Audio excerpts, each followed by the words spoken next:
In a world where space and time are intertwined, one man dared to challenge the status quo. His name? Dayton Miller. His weapon of choice, a flute. But not just any flute. This instrument held the power to unleash the ether, a pervasive medium once thought to fill the universe.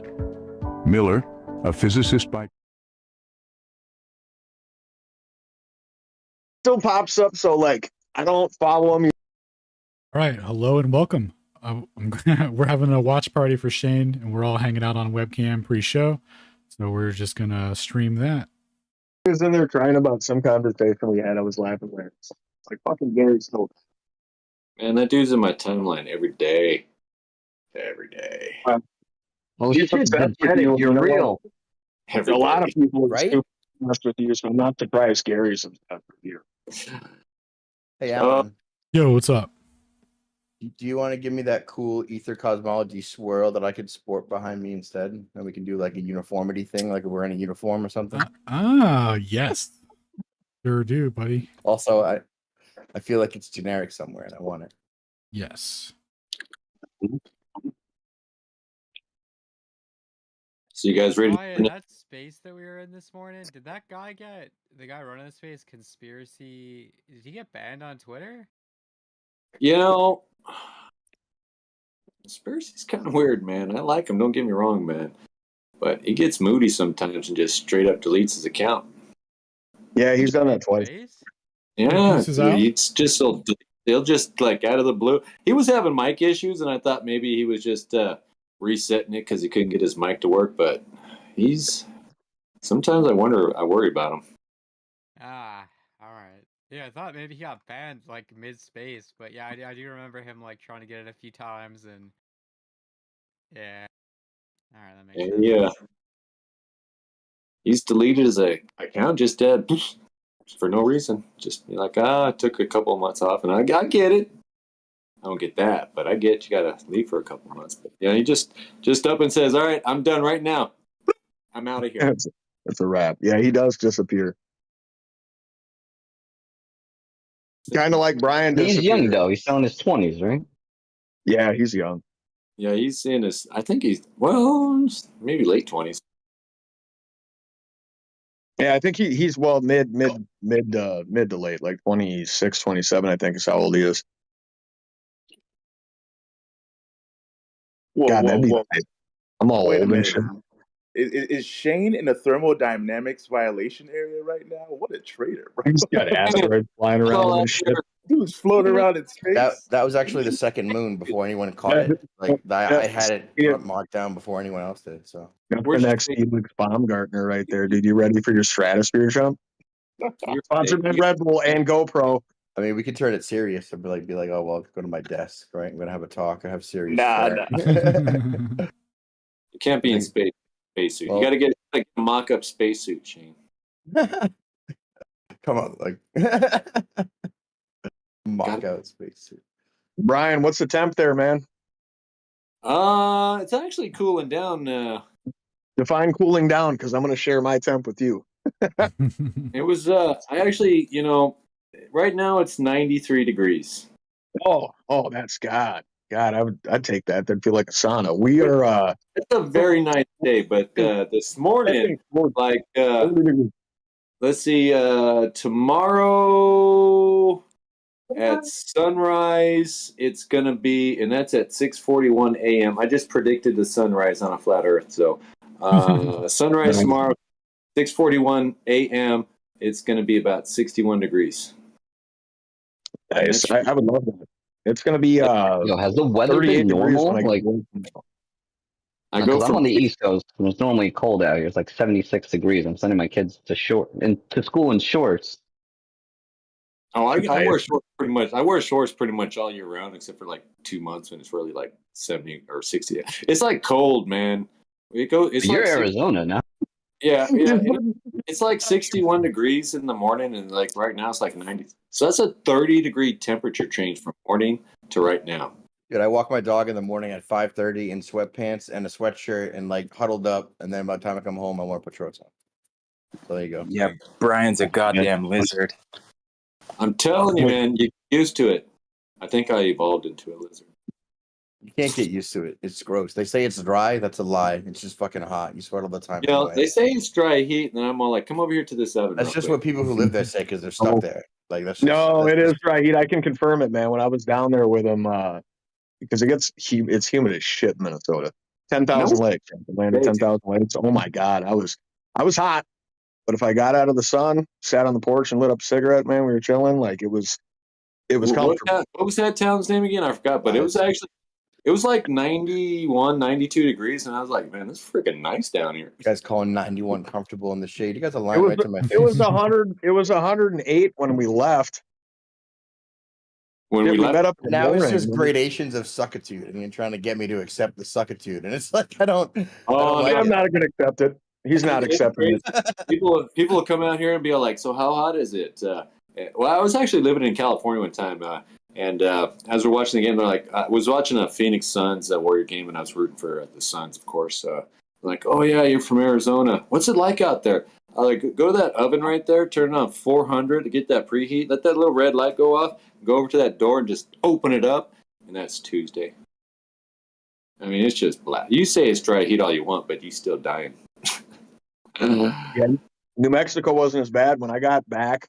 When we split up and you went home and I went back, the next day the high was like 105, and I think yours was like 119 or something ridiculous. So, shoot, that day I got back, like I said, it was like when we left, dude. It was still in the 90s. You might have said something different in your car because that's just the way those things work. But by the time when I got home, it was like 104 or something like that. So it was definitely hotter. And it was still in the summertime. It'll be midnight and still be 100 degrees. Oh yeah, no, it stays hot out there. It stays hot. No one should have to live like summer sucks. I don't care what you say. Dude, is that JT choring in the background? Yeah, dude, doesn't he just look like the best housewife right there, dude? Fuck, I gotta get me one of those, dude. He's either running or doing the dishes, man. He's cleaning up all the orange fuzz that got in the carpet from the movers that brought in his fucking orange couch.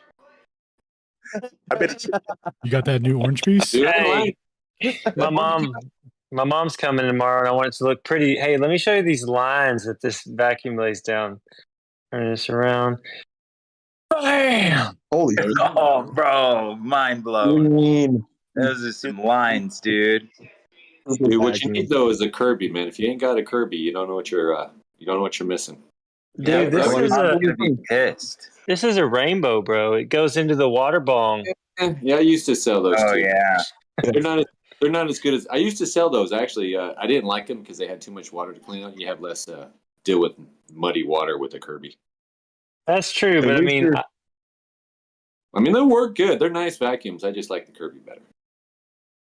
At least you're still using a manual vacuum. Don't get those robot vacuums, dude. They're mapping out your floor plan and they're selling that shit to a third party. Promise you.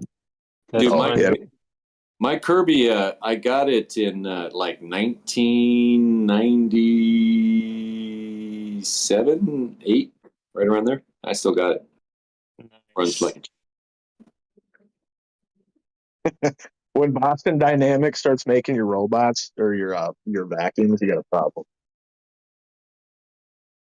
And start mounting rifles to them and shit. Ooh, I like this one better. But that orange couch is working for you, man. It looks red to me. I might be going colorblind though. I'm old and I weld and shit. So maybe that's why, because it does kind of look like a reddish orange. Yeah, it's pretty red, dude. I think JT's I'm not tripping. No. Yeah, it's definitely red.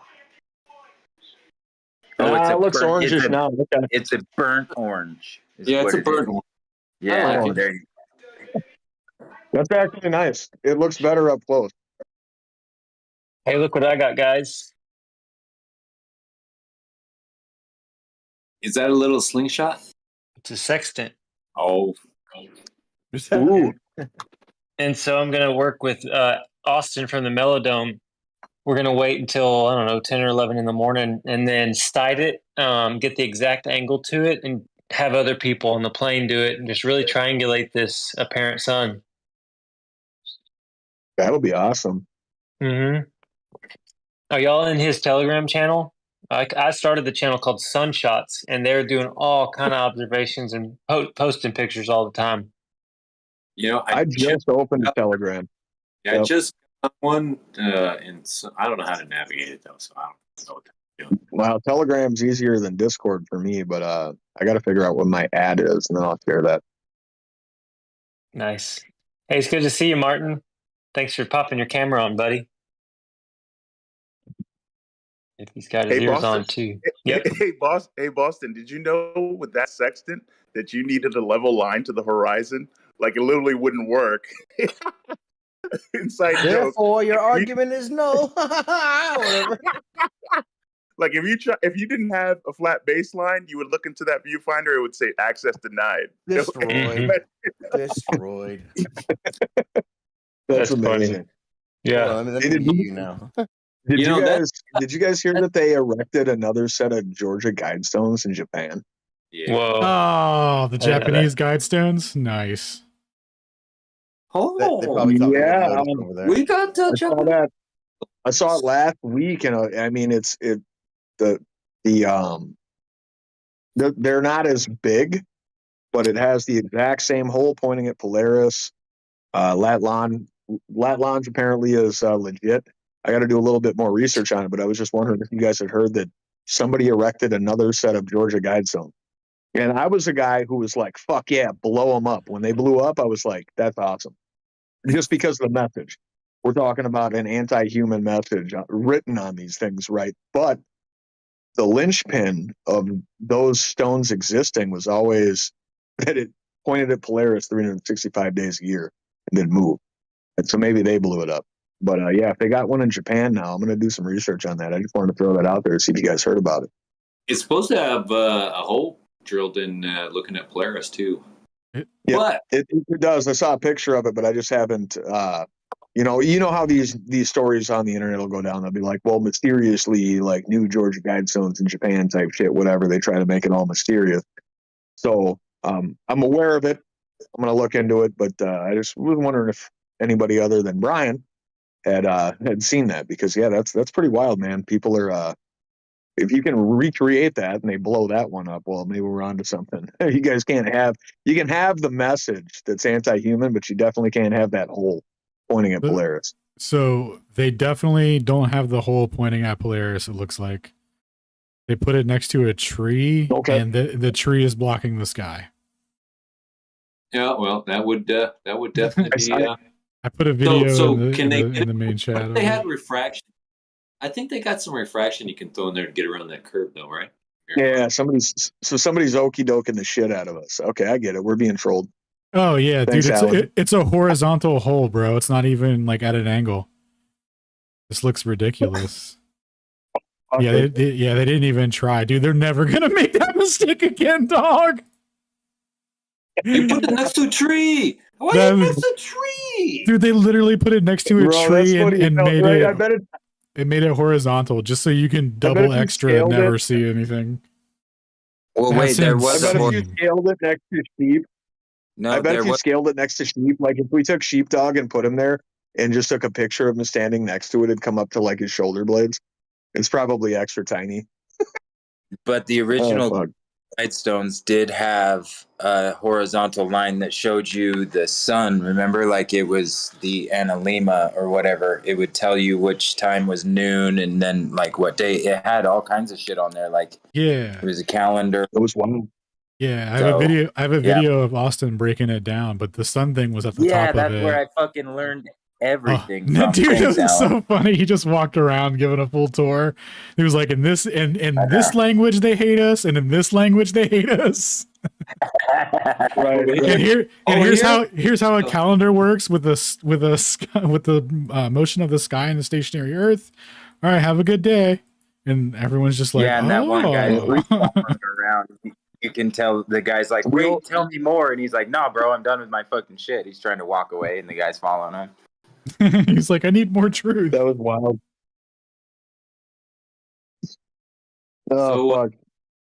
Have you guys heard about this this concave crap? Never heard of her. Oh yeah, of course. My goodness, my goodness. So that sextant thing there seems like that would just crush a concave Earth. Nah, they would just optic out of it.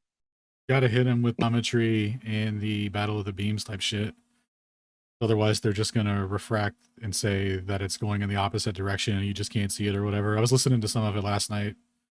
It's pretty much inverted globe rhetoric. It's pretty dog shit. Yeah. Yep. That's what it is. Yeah. That's what I'm it watching is. Is that what I missed? Is that what I missed watching- today? Yeah, I'm No. watching this 6-hour video on it. I'm like an hour and 30 minutes into it. And I mean, they had some cool things with some bees and stuff. And I'm not sure that was accurate because they go in different directions too. But it was a cool little whatever did for polarization and what they said. I was like, but that you can explain that on a flat Earth too with the dome. So I don't know where you guys are going with this. They said, got this pyramid with this space around it, and somehow this pyramid shining out a light that creates a sun, and it's going around, and everything's on the inside of this shell or something. I don't know, man. I don't know. Well, it sounds like so a for the new people- cosmology or whatever. Let them have it. And they still have 8 inches per mile square. It's like, where are you coming up? Why are you But coming up?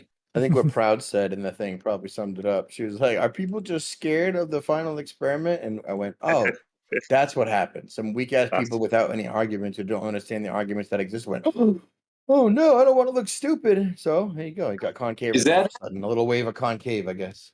Because That's the why first, we come to the conclusion that these people are embarrassed. What if Dude. we lose? dude, Matt, I'm talking about. He's talking about water's curving upwards, and I'm all like, well, I'm showing him. And I said, hey, man, can you show me some of this? Because he was all talking about when it rises up, it doesn't rise. I said, well, yeah, no shit. It doesn't rise up level with your eyes, but, it doesn't know what it doesn't do? Drop down or curve up. All right. So can you show me that? And he goes, oh, so you don't think there's a 24-hour sun in Antarctica? I'm all like, No. where the fuck does the sun come out of that? what are we talking about now? Oh no! He's Had that $1,000. panic And attack, I'm all huh? like, I'll bet you. He's all like, I'll bet you $1,000, and I'm like, what? Oh, okay. Then I'll bet you. Okay, dude. All right, whatever. What? Dude, you should be squirrely about them bets. You should make. I some think money on the 24-hour sun might have these guys. I almost think I could get him to. I think I could convince him I'm a Nigerian prince. Can anybody help me work that up? I think we send him an. You just need the taxes. You'll have all the money. I think he'll send me some money. Well, it doesn't have to. Well, your simple question you could ask for the people doing the Spider-Man above us that are sticking up to the ceiling. How are they being held up there? I know they don't. Well, on one thing here, let me see if I posted down here in the thread here. They showed it. They shows it comes around and it does a sunset and some other crap, and it looks like we're just stuck in one little area. Here, I just posted in here in the chat. I don't get this, man. Hey, let me chime in 1 second Yeah, on the you wanted me to concave. bet 10K that the horizon does not rise with the observer. Do you guys see Cat popping on? Look at her. Look how Yeah, brave. cat. Yeah. Cat. No, it's Got Can not. y'all hear me? Zodiac. Look how much time she took to set up her space. She put a blanket behind her. What a woman. She got it all neat. Nice. That's why it took so Nah. long. It I thought hasn't that was unloaded Luciana for a me. second with that Zodiac. Okay, all right. Touche. Alright, 1 sec. Nice. Were you laughing at us all cheese and smiling? Definitely welcome.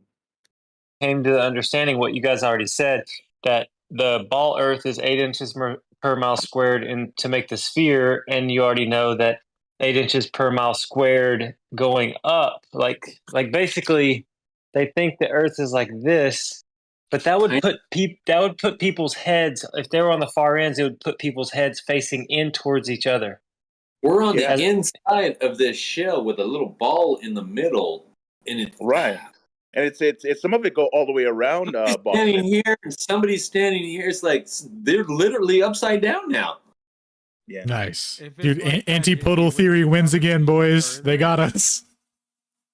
You should, wouldn't you be able to see farther, right? Well, they'd say the, attenuation of light or whatever, but, I just don't see why people don't understand and want all human beings to be upright. like this. Just your head is up, everybody's head faces the same way, our equilibrium, our balancing system, and then also all bodies of water. So the lakes around me at 800 feet elevation, or if you're in Denver and the lakes are at 5,000 feet elevation, all the lakes are at the same level and the same angle. I love that, but people just, they don't want it.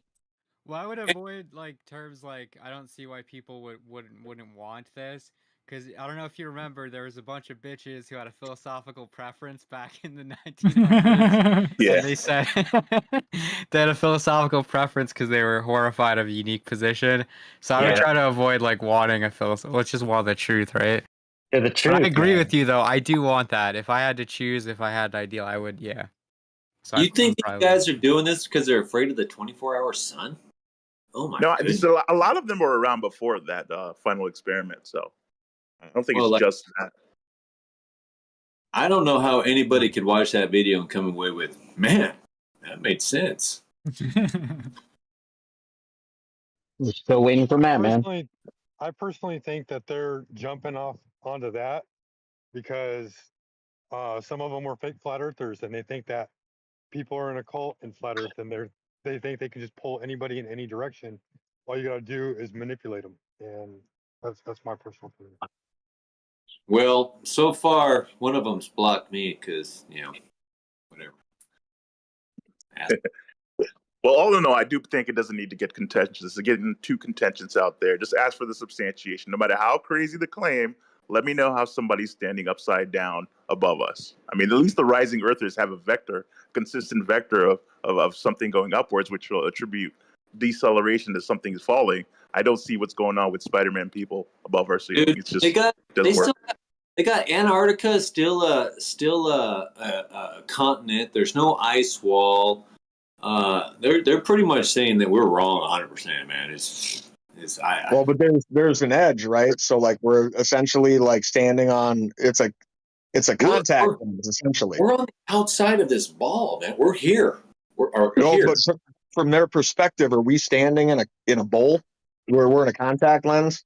We're inside of a sphere. We're inside the sphere. We're inside of here, right here, and there's a little sun going around in here and So shining. we're talking about convex, not concave. No, it's convex or concave because concave would be a dish. We're looking at these weirdos photobombing the video. These kids right now. I can't concentrate with all this. Mini Boston's over there. All right, let me share something real quick that my roommate just told me. So I was at a holiday party last year with some of her coworkers, right? And her girlfriend that she works with, I met her boyfriend, and it turns out that he's a flat earther, and they're about to get married. And I didn't know this about this guy at all. Like, I don't even know how I would approach the conversation, but yeah, no, he's it's a thing. And so she goes around work having these conversations, and at work because she's a flat earther, and they're like, "You really believe that stuff?" So, like, dude, it's a thing. It's amazing to me how many people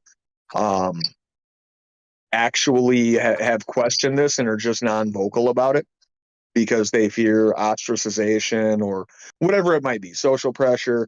The same type of deal with people who didn't want to speak up about the pandemic, that type of deal, right? Same kind of pressure, but it's refreshing to me to have her tell me this. And I really like this guy. Like, he's super cool dude. So way cooler in my book. I just wanted to throw that out there and share that, guys. Like, it's happening. People are waking up. Oh, for sure. No, it's appreciative. Like, it's really cool. Like, I told y'all the story about when I went to the Verizon store to get a new phone, and the entire store, all the employees there were flat earthers. I couldn't believe it. Yeah. What are the odds? Yeah, Man. and there's like 3 people, man. Do y'all want to hear the new Aether rumor that I'm gonna spread around? And this weekend I'm gonna do some digging into it. I already shared it with Alan. So apparently, I was watching a video. This guy's like a super Einstein nerd. He's talking about how the Aether was dead after MMX, and Einstein proved it. Blah blah blah blah blah. But So apparently Einstein went to visit Michelson on his deathbed, What? and Michelson was furious and his children told Einstein, do not bring up the ether. But when Einstein showed up, he didn't even have to, because Michelson was already on it about it, saying, I can't believe you said that I threw out the ether. I never did that. I proved that there was no motion of the earth, blah, blah, blah, blah, blah. And so, like, now I got to find more information. Need that letter. Need that letter, bro, or that first-hand account.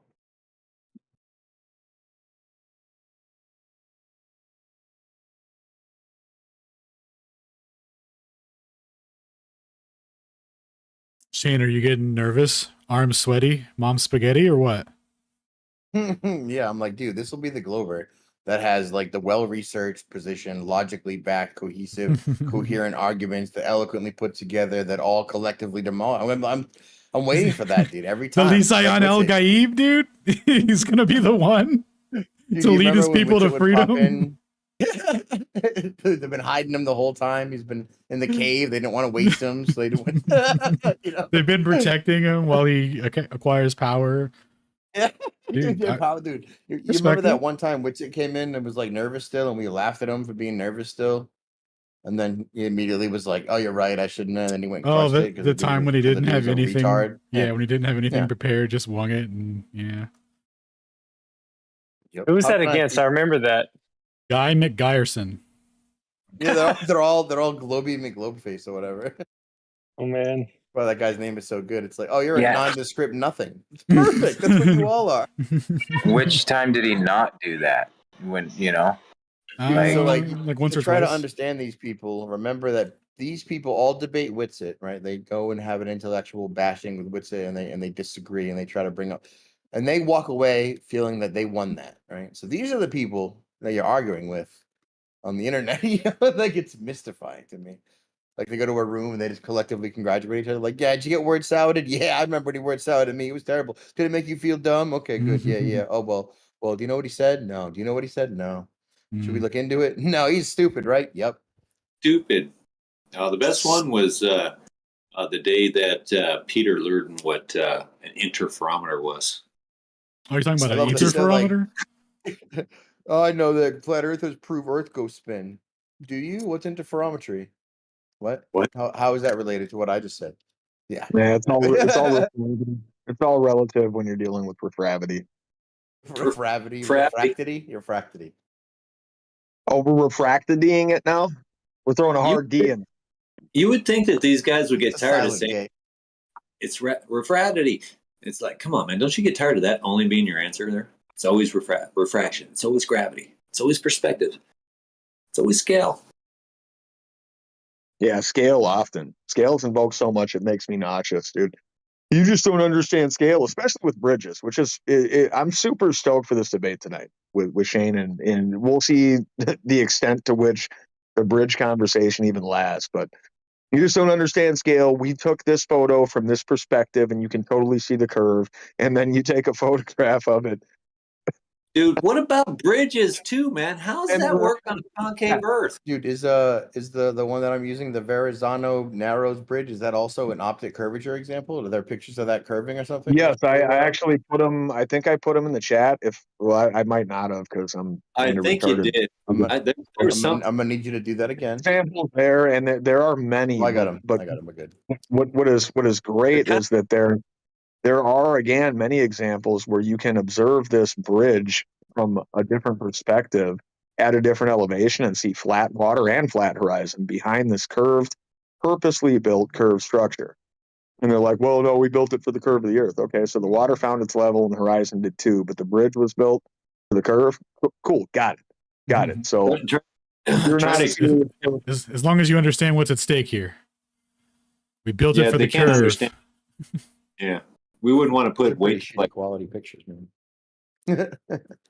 You can get better photos. They exist. So I would, if you could just Google that. I think my query was just curved bridge decks from the side, like something really, really ridiculous and simple, and those pop up. So if you can find a higher res image, they do exist, but it's something I've observed not through photographs, but in the real world. Obviously, doing what I do for a living, you can be at a higher elevation on a bridge that is, maybe 3/4 of a mile to a mile away from another one that is curved, and you can see the water flat below it and the horizon flat above it in this deliberately built curving bridge deck, because it's purpose built for the load ratings that we talked about, Shane. So I'm stoked. I hope he chokes on his shit.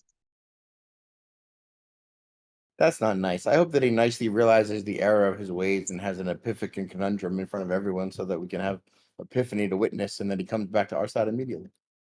He said that's not nice. That would be Shane saying that's not nice is probably like the funniest thing of the day for me. it could happen, man. Like, I hope he fucking bites it and like curb stomps his face. It's like, no. Right. I don't know I how wanna to Oh, man. the guy. I don't Like really give a shit. Like, it takes energy to hate someone, right? Like, to wish harm. Like, oh, I don't care. I couldn't even get the breath out, Yeah, I'm with you right there, man. It's like, oh yeah, mute. No, don't have to deal with you anymore. And you're gone. And you're, see how easy that was? And it's gone. Yeah, that South Park meme, dude, is very useful in that equation. It's like And everybody it's gone. had to put up with shit on the internet. It's like, bro, mute. Now I don't have to put up with you anymore. And you're gone. You guys see me adding more arguments to my database mid thing? That's cool. Let's keep Nice. doing I like that I don't need background any you more. made. Very cool. Oh, you mean when I made this from scratch in its entirety using the ability in my right hand? Yes. Hey. Using MS Paint on like Windows 98. Love it.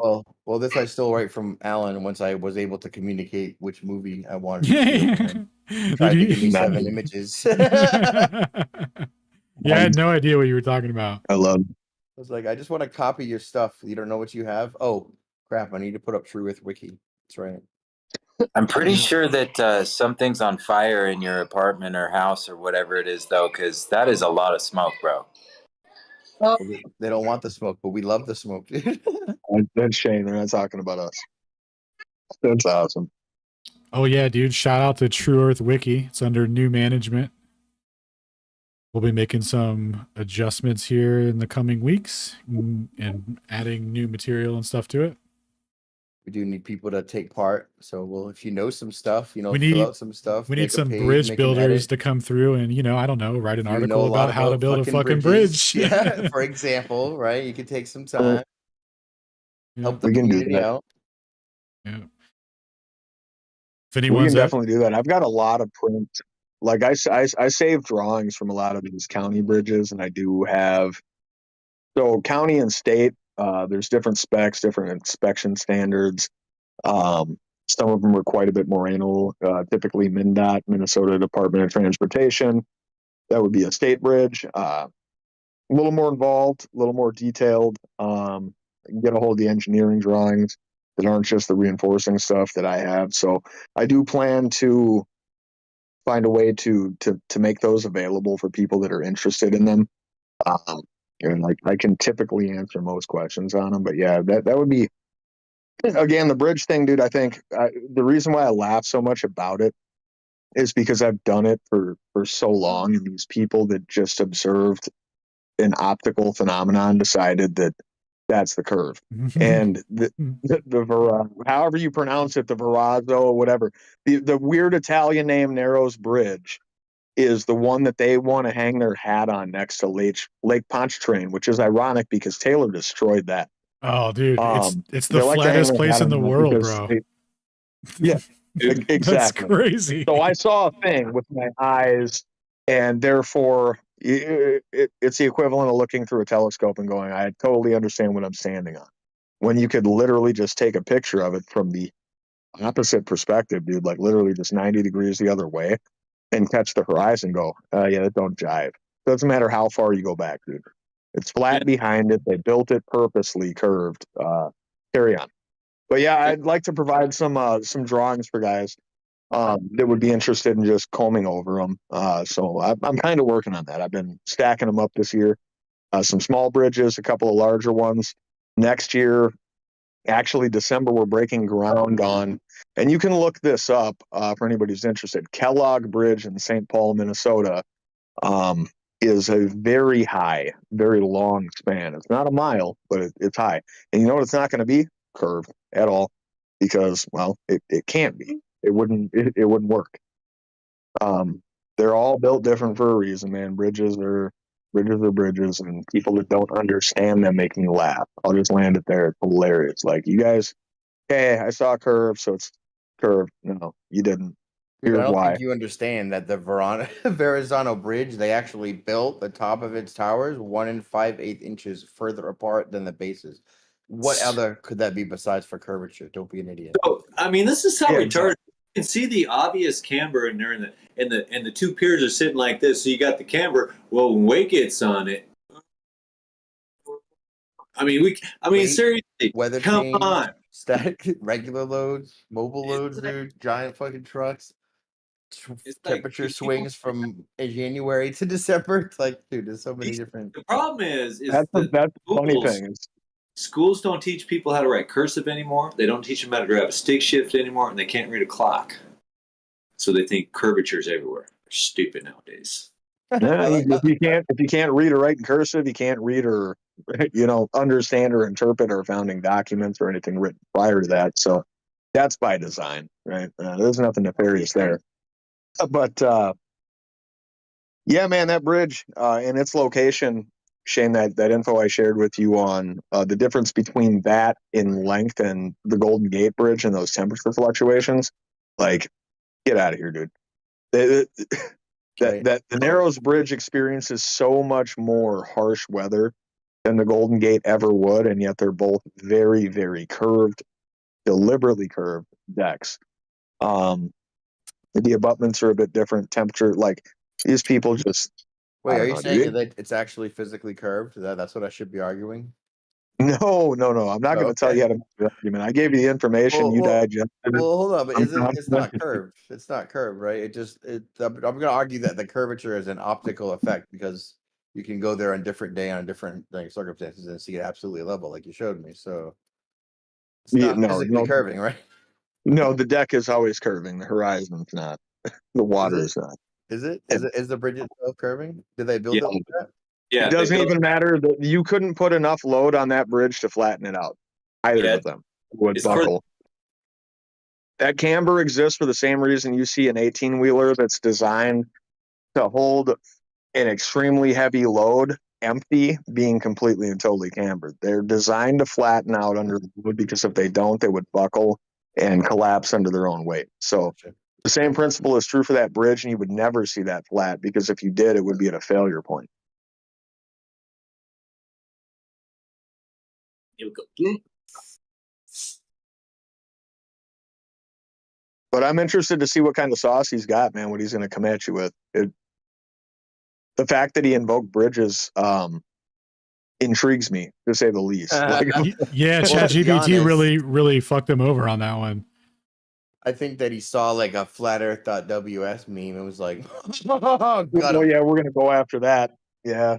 No, and I think to Alan's point, these guys are running scripts so frequently. So, like, I mean, obviously, if you prepare your notes and you're a decent orator, like, yes, you could read a script and try to make an argument, but at the end of the day, it's gonna sound stupid, and it's gonna sound, if he decides to do that, it's gonna sound artificial. Like, you either have knowledge, or you don't. Like, you can't just recite some shit and be like, oh yeah, it's totally. I totally didn't pull this out of my ass, guys. Trust me, bro. Right? We've seen that. That's why they don't come into anything like this and grab a microphone. Flat Earth Fridays, or, I mean, obviously my experience with Discord is fairly limited, but I'm assuming that they don't like to get down on Discord for the same reason. You're going to embarrass yourself if you try to run an AI script and you have no fucking idea what you're talking about. You're just plagiarizing. Well, dude, didn't you know that everything I've ever said is from a script or from FlatGPT? I've actually never had a thought of my own. Didn't you make FlatGPT though? Like, isn't it based off of your information? Right. Yeah. It's literally based off your own information. One of the Heavily funniest curated. things, one of the funniest things Piper ever tried to like really go hard on me for before I just dismissed that idiot for being an idiot was, you associate with Shane St. Pierre and he's a thief. And I'm like, source. that was it. That was the He's a punctuation thief. mark. It was the Yeah. icing on the cake, dude. There was nothing beyond that because it was the same regurgitated bullshit about how Shane stole, using their words, not mine. But no, dude, you took data and you approved upon it, and yeah, here we are. But you're a thief. You don't look like a thief to me, dude. You reached right in Walter's pocket and took his Dude, JSONs out. Did you know out of all the arguments I've had with it, including Walter himself, do you know who specifically has never done that? Who's never made those claims, who's only addressed or tried to address the heliocentric aspects is Walter. Yeah. When Walter's all comments, he's trying to argue the JPL and how it's helio. He's like, no, it's definitely because of a constant is mass attracting mass. And it's like, no, Walter. That's not, you can't just loosely define a constant and then say, oh, the JPL is the use. That's not how it works. And then all the other people on Twitter are like, it's stolen. And it's like, you're not arguing the right point, guys. It has an empirical explanatory power because, empirically and, kinematically, it's the same, right? You make observations, you take measurements. It's observations of the sky portrayed on a flat Earth. So how it can work for one and not the other, first of all, is downright retarded, right? So you can't say empirically it's good for the globe, but it makes your flat Earth look retarded. Then it's like, oh, somebody doesn't get kinematic equivalence again. Before we go to dynamic equivalence, we should strike that one right out, right? I don't see how they're calling you a thief, man. That's such a weak ass argument. Are you kidding me? Well, it must mean that I'm so dangerous that they must need anything they can to dismiss me. Like, oh, good, thank God he's a thief. I don't have to listen to anything he's ever said. Drop all 12 of those presentations down. We don't have to look into them at all. He stole a globe. Well, you're just a thief, man. You're not a Nazi, so you got that going for you. That's true, but I am talking to you right now. So tomorrow, Piper will call me a Nazi. Yeah, well, He will. How did the inside of Walter's my condolences or congratulations, however. What? Are the inside of Walter's pockets super soft, and does he wear corduroys? Like, I'd like to know how the actual pickpocketing went down. Well, so actually how it went down was he put a bold statement on the internet that was like, I dare flat earthers to take this and prove me wrong, which I was like, okay, cool. And then later when I did that, he changed it to be like, well, actually, retroactively, if you've already taken the public source code, you now must include a line that says you're fucking retarded and I am God, or whatever he said that I had to say that I wasn't easily going to say. It was something like everything you say is stupid and flat earth is retarded. It can't possibly work with bendy light. And I was like, why would I ever agree to put that retroactively on the thing that I've already improved? Because he was kind of bitter. I was like, oh, somebody did take it and he's using it? That's not fair. It's not. It's like, wait, what? Well, it's he took my sword and stabbed me and killed everyone with it. You can't do that. I'm calling the police. So then he tried to retroactively update it to be like, well, now if you use it, you must put this disclaimer that you're a fucking retard. It's like, well, no, I'm not going to do any of that. So, like when it was definitely public. And we even included a link to the source. We boldly thanked him in our public license. So if you cite our name with we have our own license now. And it's for everyone. Right, no, and I saw all that. So. Yeah. I saw that. That was amazing. It's just, it's funny, man. It's like, dude, he's going to call the cops. If he was going to call the cops, what I would like to see is him call like British police, dude. I want to see him show up with their goofy hats and that gay siren and just orange vests and batons. They're not going to do shit. Show up and they're like, "Oi, governor, we'll get your globe back," or however they speak. Like that. Yes, very much like that.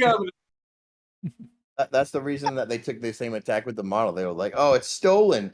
You don't have to address how it perfectly describes the absolute kinematic equivalence of all stellar and lunar observations. Don't deal with that at all. It's stolen. Dismiss the whole thing. So what they did was they launched like a pretty successful campaign to get people not comfortable to use it. So like when they get yelled at, like, oh, using the stolen model. Like, well, I mean, like, here's how it describes that thing you said is impossible. Maybe you can go ask Shane about the other stuff. Well, you know how ridiculous that is? It's like saying that, speaking about and actually revisiting Tesla's work is because his shit was stolen, right? Come on, dude, get out of here. Oh, you want to talk about the ether? No, we can't. Stolen. You stole it. You stole it. You stole it. Yeah, Edison electrocuted an elephant. To just to piss on Westinghouse, and Westinghouse did his thing. But at the end of the day, what we always should have been looking at was the guy whose shit was stolen and buried. I'm excited for tonight. It should be cool. Jaron said he's got to move it to 9:30. Oh my God! shoot. Quit bumping it up, dude. I gotta work tomorrow. It's gonna be recorded, right? I was literally going to say 10 minutes to post. It's gonna be recorded, correct? Somebody's gonna have this. Yes. Thank God, because dude, if they keep bumping it, they're probably bumping it because dude's fucking freaked out. No, it's Jaron. Jaron had another stream. He said he it's going late or whatever. I was just First, Jaron told us 9, and we said 8 or 9 because we didn't bother to check, and then it turned out to be 9. Okay. And this is on Jaronism's channel. Yeah. So it'll be on YouTube. It'll be everywhere. Cool. This will be fun. You will see your work for sure at some point. Yeah, it's not even my work. It's just what I know about my work. Well, when I first got into this, I was watching Jaronism, and he did one video where he was I forgot what he was talking. It was about going around the Earth, and he was taking a spot on a globe and tracing it this way, and it ended up going to the equator. Then you go down here, it went right to the equator, and he went here, and it went just like everything was going right to the equator. And I want to find that video. It's important. Was that with the ships or the plane flights? What was that? Sorry, I don't know if that was with the ships or with the plane, either the ship routes or the plane routes. Yeah, I think it was basically for planes, but at that particular, it was going around the Earth, but he was just showing that going around the Earth, no matter where, in this particular, he was just picking random spots and just going this way, and then it ended up at the equator. Going this way, and then it ended up at, I guess it was because the Earth was tilted, on their globe or whatever, was tilted or whatever. Just everything you did ended up going right, no matter where it was at, it was eventually going to end up at the equator as you go around. I've been looking for it. It's like one of those little weird. Sounds a little weird. Was anybody in Earth Awakenings like a day or two ago, like circumnavigation or like going east and staying at a latitude versus the Great Circle route that dips way down south of the equator? And he just kept saying like, you guys are wrong, you don't understand. But it was a big deal, big argument. Yeah, he uses that quite a bit. What this was in reference to was those guys that say with a certain amount of refraction you can see around the globe or whatever, and see your behind. And he's like, you couldn't even do it because no matter what you're doing, it's going down this way. Everywhere you're going, you're pointing out that it was going back to the equator. That if you went around this way, you couldn't go around the equator in a ball and end up in the same spot. Is what it was. Mm-hmm. You're not just going to circumnavigate and go around and end up in the same spot. Well, I think I helped him the most because I said it was hard to do it all just audio, but I said, imagine you're 10 feet from an actual pole at the North Pole. And I said, it doesn't matter if you're on the flat Earth map or the globe. If there's a North Pole to go around, imagine you're 10 feet from it. To stay 10 feet from it, you're going to have to turn right. You're going to have to turn right a little bit to adjust to stay the same distance from the pole. If you just head east and you don't change directions, you're going to go, now you're 20 feet from the pole. Now you're 200 miles from the pole, keeping that same trajectory. You're going to come back to the same spot. But it really matters is, are you going to turn or are you going to go around the ball? But then I explained that going around the ball, that's imagination land. You don't do that. I said, in reality, we live on a stationary topographical plane Earth. There's a North Pole in the center. If you hold a trajectory, you're eventually going to hit the ice wall, hop up on the ice wall, and figure out where the firmament comes down if it does. And he was like, I think it landed because the argument you have to imagine the globe is real and then imagine that line going all the way around it. And that's, I think, maybe what he wasn't willing to do. It's a hard. If you've never really thought about it, it's what. I get it. Dude, speaking of willing to do things, Liliana, what are you willing to do for a 6-pack of Brushtail Coffee or whatever it comes in? I'd save a family. Alan doesn't know. I forgot to tell you, I ran out of Brushtail Coffee. I had many guests come over last week, and they kept begging for more and more and more Brushtail Coffee. And they used up my whole new bag I got from Brushtail just 3-4 days ago only. And the problem is, I forgot to tell you that, you remember I told you I was born in Ukraine, but I grew up in India. So when I moved to America, I had very strong Indian accent, And then when I started drinking Brushtail coffee, my Indian accent went away and I had a little bit more American accent, And then what happened, I didn't have Brushtail coffee for 2 days now, and my Indian accent has come back. So I'm just only waiting. Yes. Oh no! Yes, Brushtail Oh no! coffee. And until I discovered Brushtail coffee, I used to have very strong Indian accent. But those bastards, they drank all my coffee up. So what to do now? I'm out of coffee. I'm waiting for new shipment. Thank you. Somebody get this lady some Brushtail stat. Stat. I think I seen that on an episode of ER once. Gonna laugh at my accent. Is that Toby's brand? That's Toby's brand, isn't it? Yes, sir. Yes. Freshly grilled, Yeah, made to that's order. I love it. I love it. Liliana, it's good to hear you, girl. So my Indian accent came back immediately when I stopped drinking Brushtail coffee. Oh my god, I love it. The first time she understood the rules and just tried to like make shit up, she went with it cured my blindness, or like I cured my sense of smell. Some ridiculous, obscene sense restoring claim. We were like, oh, can we do that? Fuck it, let's go. Like it'll regrow limbs, it'll bring back eyesight, whatever the fuck you want to say. It's fine. I was just gonna say I'm an amputee and my leg grew back. And as soon as I quit drinking Brushtail coffee, my leg fell off. Right. So I'm gonna need some more of that shit stat. It repos. You have to keep ordering and drinking. That's how they get you. It'll cure you of anything, but you have to perpetually buy our product. So, Well, at least it's not Starbucks, and you're not. Do you want some cream in it? What do you mean, soy? Yeah, no, I'll pass. Can we soy it up for you? Did you want a little? Would you like a little more soy? Yeah. You look like you're deficient on fluoride and soy. Is that hair on your chest? Well, we can't have that. It has more soy for you. Here at Starbucks, we're here to help you remove the hair on your chest and walk with a hunchback. Lower your IQ too for free. What is that? A backbone? We'll have to whittle that down. Hold on. But all jokes aside, Brushtail is really good coffee. It's so delicious, in all honesty. I keep hearing that it's coffee weather up here for me, Lily. So Minnesota. So tomorrow when I go to work, I think when I get out of my car, it's going to be 38 degrees.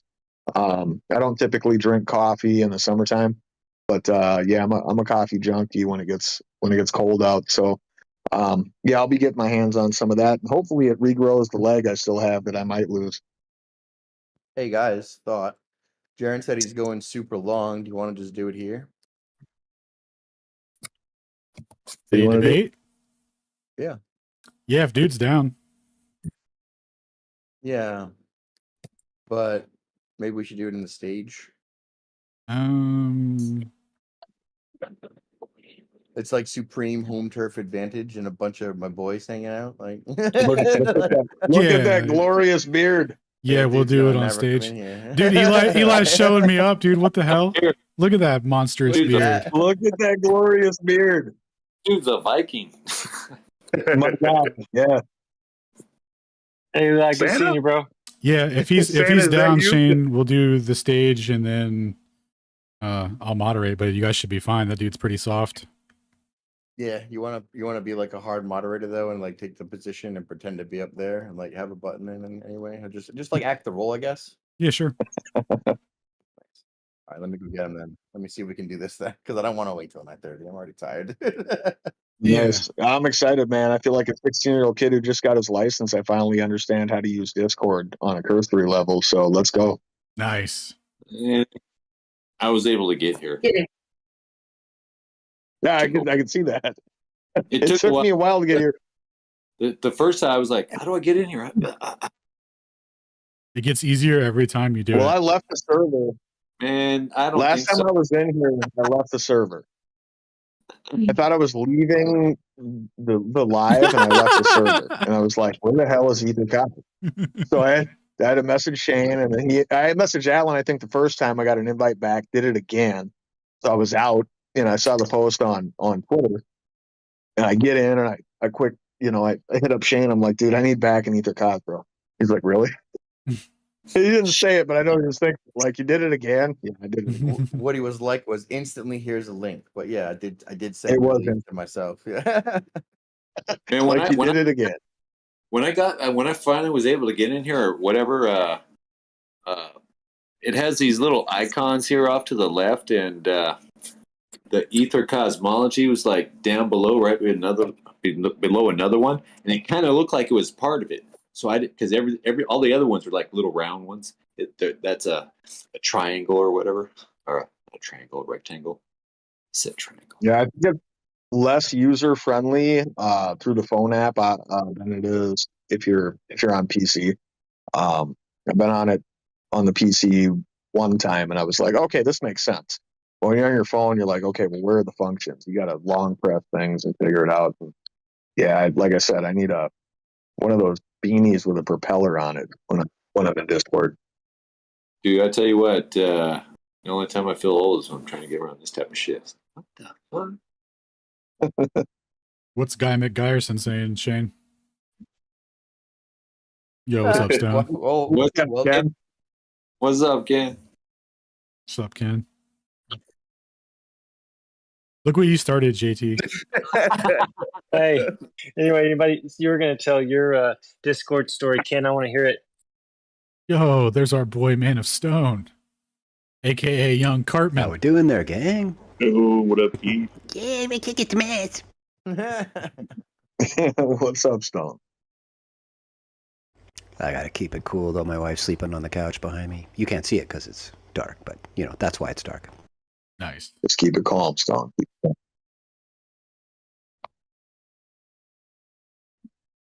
Eyeval says he'd rather wait for Jared, so. Okay. So, staying up late then, lad? Yeah, well, I mean, I guess. I mean, I could see why he wouldn't want to come into here. Yeah. I'll turn my camera off. He doesn't have to look at all these psycho flat earthers, dude. I'll turn my camera off. And He doesn't. He's like, I haven't installed Discord. I'm like, Dude, we all just stare him down during the debate. All right. Yeah, that would be good. Very uncomfortable for any newcomers or others. Your other, get them or whatever.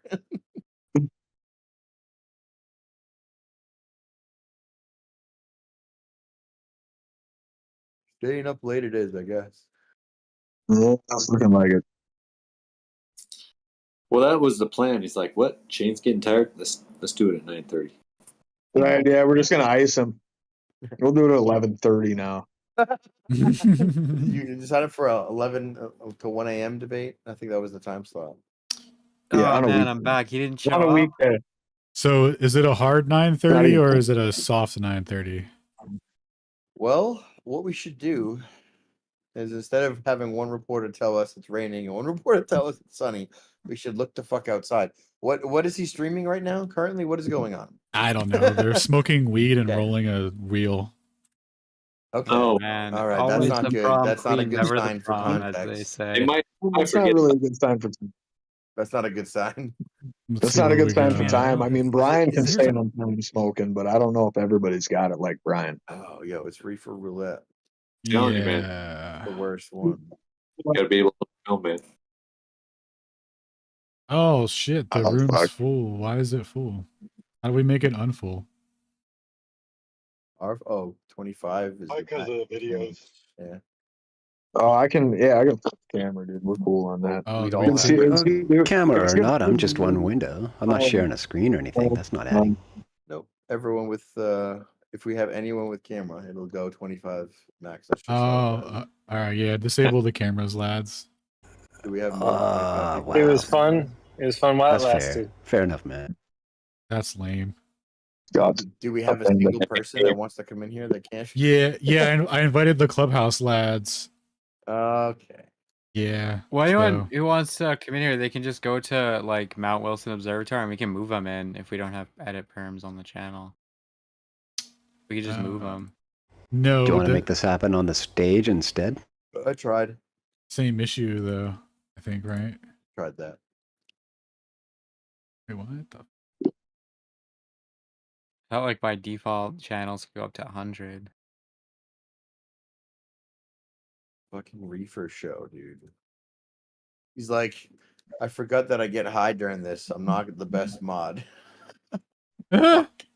Forgot he gets high Damage. during this show where he gets high. Hell yeah, brother. Well, I forgot what I was doing. You're waiting on? What are we doing? You waiting on me? Yeah. Shit. Another half hour, bro. Hey Shane, tell him if he wants, I'll stand in on his channel. I'll just presidentially mod, and he'll be off the hook. Yeah. Dude, that would be dope. That would be dope. And also, we could just like sell presidential substitution services like serially. Oh. And then, like, whenever you have like then take a break, you just hire JT to come take over your show. That would be great. I could do it. Little interlude music coming in. Right? Everyone would trust him. It's perfect. All right. Can you debate for me tomorrow, JT? At 8? I cannot do that. Immediately trying to AI farm it out. But you're the president? Yeah, dude, I'm more about bringing people together and pushing like ideas and agendas forward and loving on people. You guys are the slayers of the knowledge and debate. But you're the president?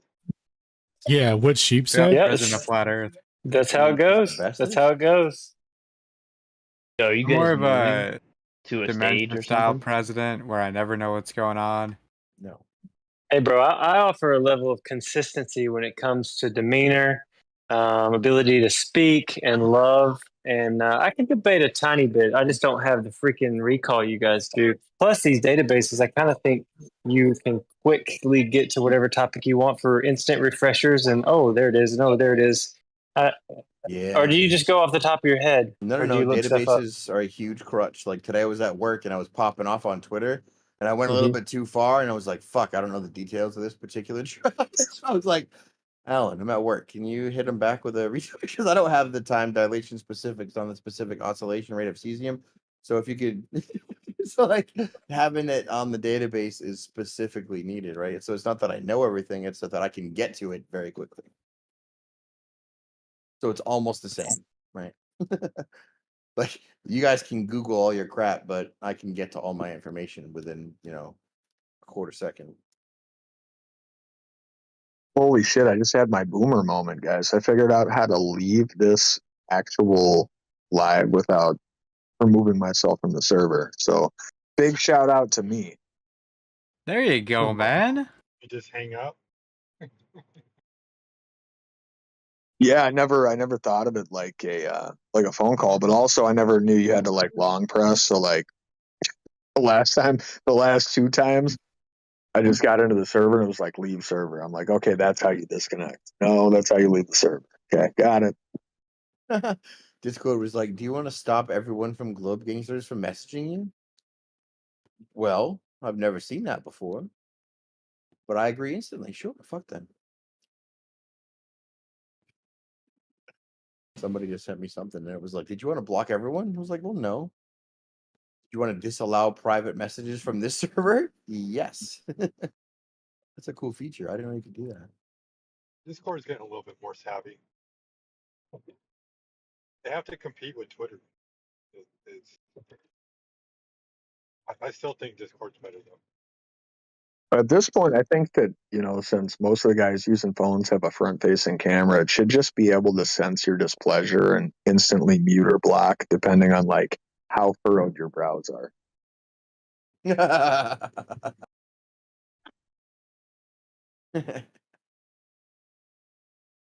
But, we totally made a phone call to the moon, so it's cool. No, we can't do that yet. Sorry, guys. Lost the technology. AI is running scripts for people that want to debate guys that actually don't run scripts and talk on live, but Sorry, we can't just instantly mute Gary because he's being drunk and your brows were furrowed like 44%, and we analyzed that. But no, you can immediately mute Gary when he speaks because you know he's a drunk waste of space and will never say anything that's useful. Nope. I'm going to have a productive conversation with him next time he's on, bro.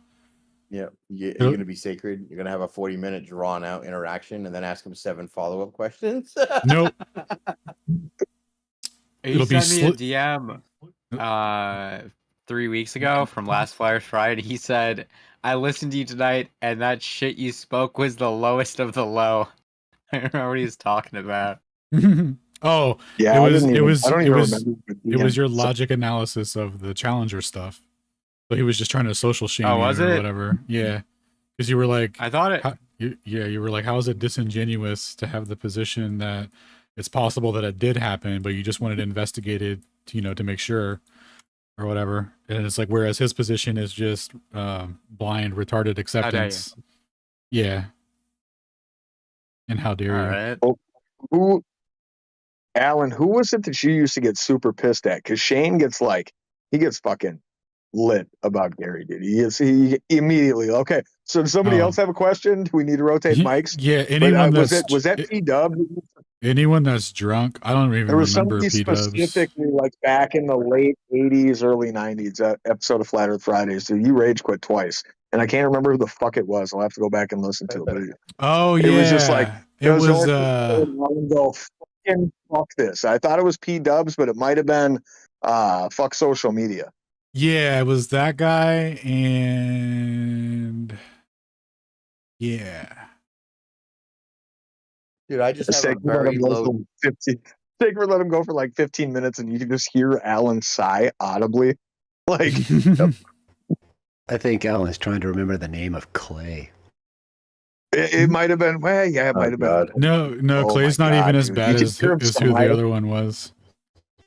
No, Clay is my fan. Yeah. He walks around with my pictures, and he shares everybody my pictures, saying, "Look at the moon." Dude, Yeah. Clay follows me, man. I know he's a fan of me too. Well, I don't know who it was, but I know that I have a very low tolerance for stupid bullshit, and a specifically low tolerance for drunk stupid bullshit. Yeah, dude, I feel you. So that's what that is. So when Gary speaks, I'm like, "Shut the fuck up, Gary. Nobody cares." Well, that's where I'm at with Gary now, but I just remember when I was like young into Flat Earth Fridays, I remember like Alan's super level headed as fuck, right? And like there were 2 fucking accounts that used to just make him flip out, dude. And he left twice. He's like, I'm recording the space, but fuck you guys. I'm like, I'm out of here, dude. Like, no, that's it. You surmised the correct sentiment. Yeah, that's about it. Well, to be fair, at that particular time, I didn't know that I could turn my headset off and leave the stream running and it would still work and stuff. So like I thought that if I was, done or whatever, then I had to just cut it short early. But yeah, I was like, So fuck you were this. Yeah, there was two instances where that happened. That's got to be what it was then, because you probably weren't sure at that point. He's like, God, I gotta fucking stick through this shit. Yeah, dude, I was like, I can't making this. Fuck you guys, I was like, I can't fucking listen to this. It's so fucking hot. I'm like, holy shit, dude. I've never heard this guy get that pissed off. He's like, fuck this. Dude, he did it in one of my spaces when I was about to offer him code. They're like, I'm out of here. Like, no. God damn it. He left. Oh yeah, there was some dude trying to talk over me or something. I can't remember the specifics, but that dude sucked. But I got way too mad at that. That was like a me issue, really. I feel you though. I was like, man, I'd like to fucking just do the same fucking thing right now. Dude, one time I had CRISPR on, so it was recording. And you know how it summarizes the meeting recording later, and it gives you like notes on like what was said, and it gives you like a bullet point summary.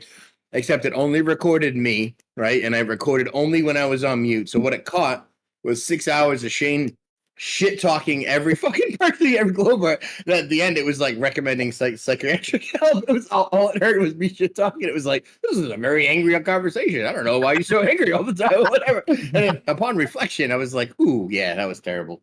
Especially if you only heard me. Oh, that's funny as hell. Hey, I forgot to tell you guys. So you remember, how like I hate P-dubs, right? And I call him a bitch frequently. I've done it in a couple spaces back when that Black Wolf thing was going on.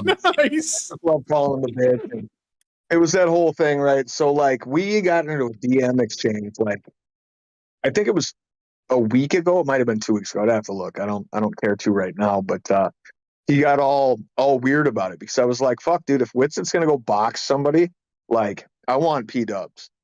Like that's who I want. He caught wind of it, dude, and it turned into this thing. And he's like, I don't get violent. And he asked the same questions he's been asking for a fucking year. A year, dude. Like I got into the point where I was like, dude, we can have this conversation, but you get so emotional, and I've called you a bitch so many times. I think it's only fair that you put on some headgear and I put on some boxing gloves and I just punch you in the face a few times. He's like, I don't do that. I don't get down like that. And I'm like, Yeah. do you want me to delete this or can I post it? He's like, it doesn't matter to me, bro. Like, and then he just went back into his little spiel with the same stupid fucking questions. And I'm like, this is why I call you a bitch anytime I hear you on mic, because you're a bitch. Have a good night. And then crickets. But yeah, I wanted to throw that out there and share that. It was funny. Let Yeah, me you tell got you wind of that. Oh, what? You're going to interrupt me? What? Let me tell you about distance. The equator. He does. Ugh. The most emotional rage quitting fucking dude I've ever heard on mic ever. With consistency. I shouldn't say ever. The most consistent rage quitting crybaby bitch. Dude, I let him do his whole fucking little distance thing there, and I dismissed it as it should have been because he didn't mention anything about curvature, and it just pisses me off when he doesn't. But I was like, so what's your second best glow proof? You know what he said? A boat goes over the curve. Nice. Yeah. He pulled that right out of his fifth pocket of his Levi's skinny jeans. Right. Imagine my shock. Yeah, we don't even get to that when me and him talk. We can't even get there because he's already emotional and crying and shit. And I'm just like, well, you're a bitch, and it's over. Well, the sad thing is he keeps on coming in with the same stuff. Like, bro, you've literally told me this thing 10 fucking times. If it wasn't so long, and boring, I'd probably have it memorized by now. Did I hear somebody just say something about me and skinny jeans? Oh my god, no one wants to see that. No, not you. Nobody No, wants. definitely not you. That would be a very, very interesting optical illusion. The size of your beard in contrast to you in skinny jeans would fucking freak everybody out. Awesome beard. Definitely not you. That's an awesome You got a beard. solid ass beard, dude. Don't ever put on skinny jeans.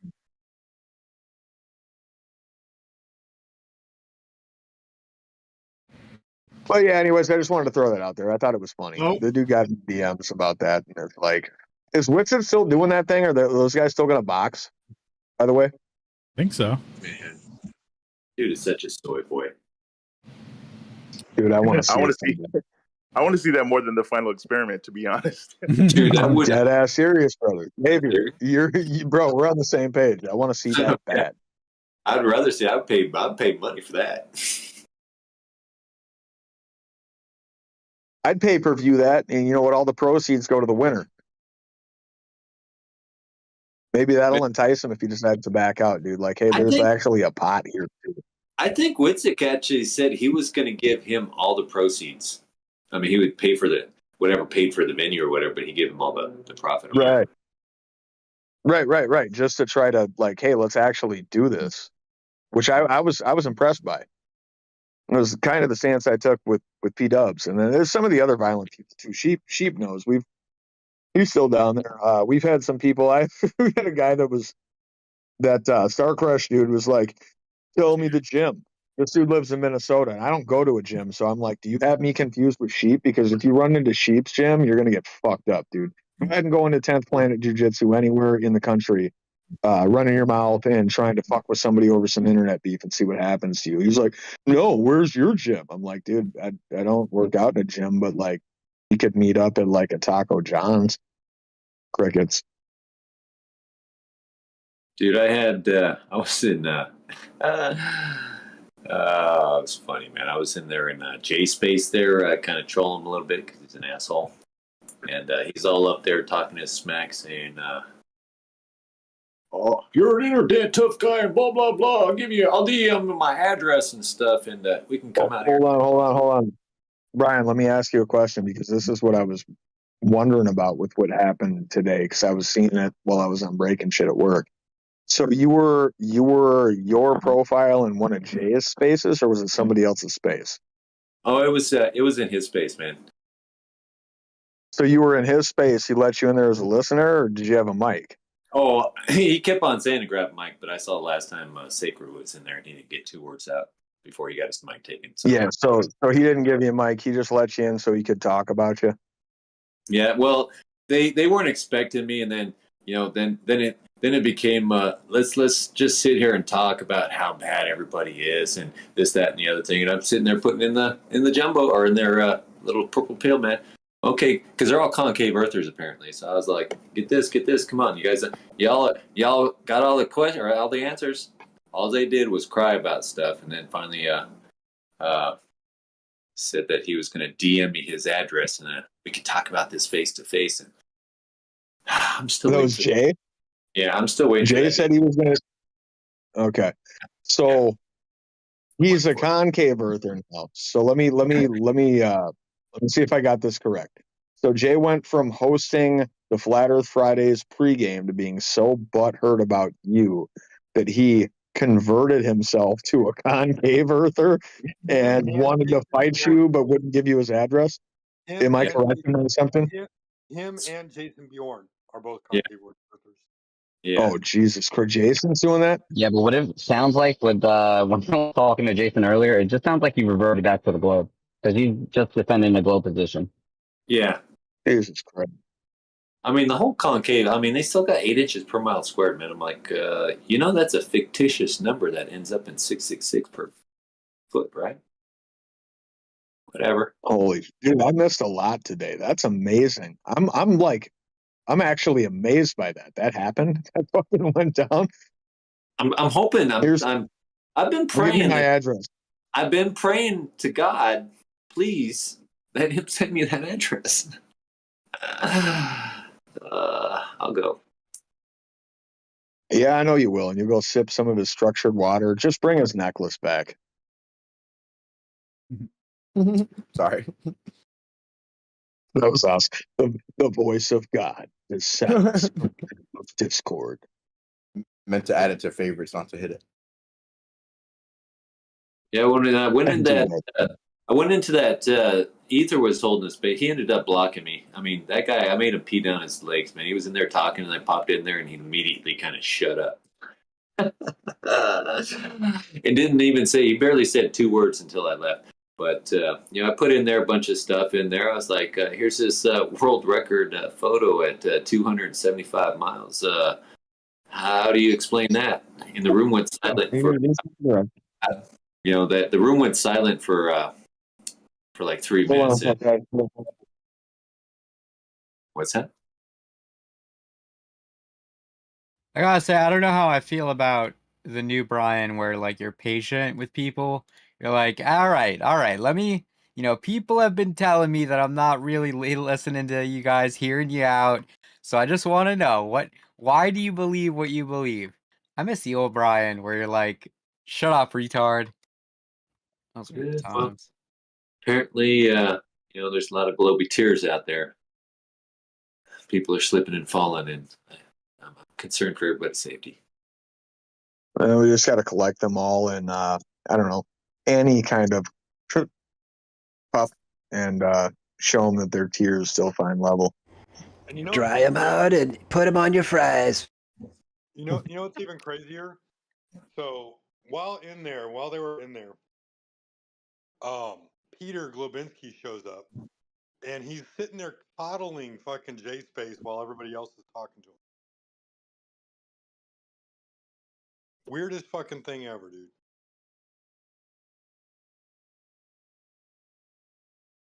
So, like, Peter Globinski is basically J-Space's, like, codpiece. Dude, Peter is one weird dude, man. I don't know. Worthless, too. Yeah. Another one. Yeah. Worthless. Like, I'll be like, oh, Nick Cage is having a space. And then I go in, I hear Peter, and I'm like, oh, I'm doing other stuff. I forgot I was busy. Sorry, man. Oh, I think I hear my cat calling me. I gotta go give her a bath. Like I just remembered. I don't care. Oh, it's over. That is why I featured him on 2 of my videos. I mean, really. I don't necessarily bring him up as as much as my co-host will do it, and I allow it unless it's sheep, and then he does his job.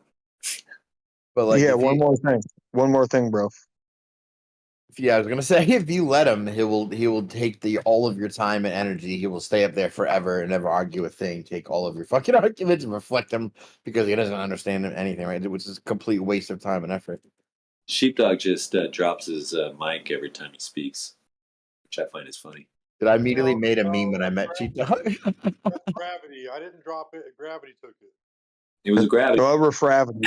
Refravity to be specific. Sheepdog's like Columbo. And just one last thing, super toxic globe troll, before you get off the stage and donate back all the energy that we invested into you. It's like, no, what's he doing? We almost had him gone.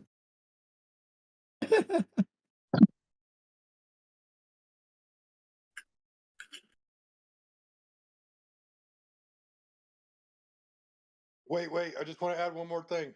Yep. Hey, one more thing. Can I just ask this guy like 3 more questions in a super concise sequence of a planned predictive?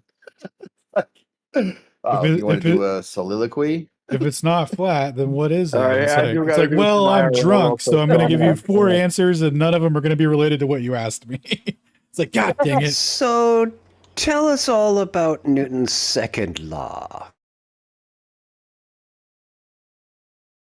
You guys weren't there for that one?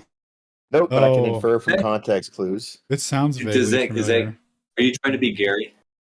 Is that what you're trying to do? No, Peter. Oh. Kind of sounded like a Gary thing. Hey. What's up, Proud? Hey. What's going on? Hey. We How were we just doing making there? fun of concavers or talking politely about them. I couldn't remember. I was listening on YouTube. You guys were talking about Peter, and it made me remember something.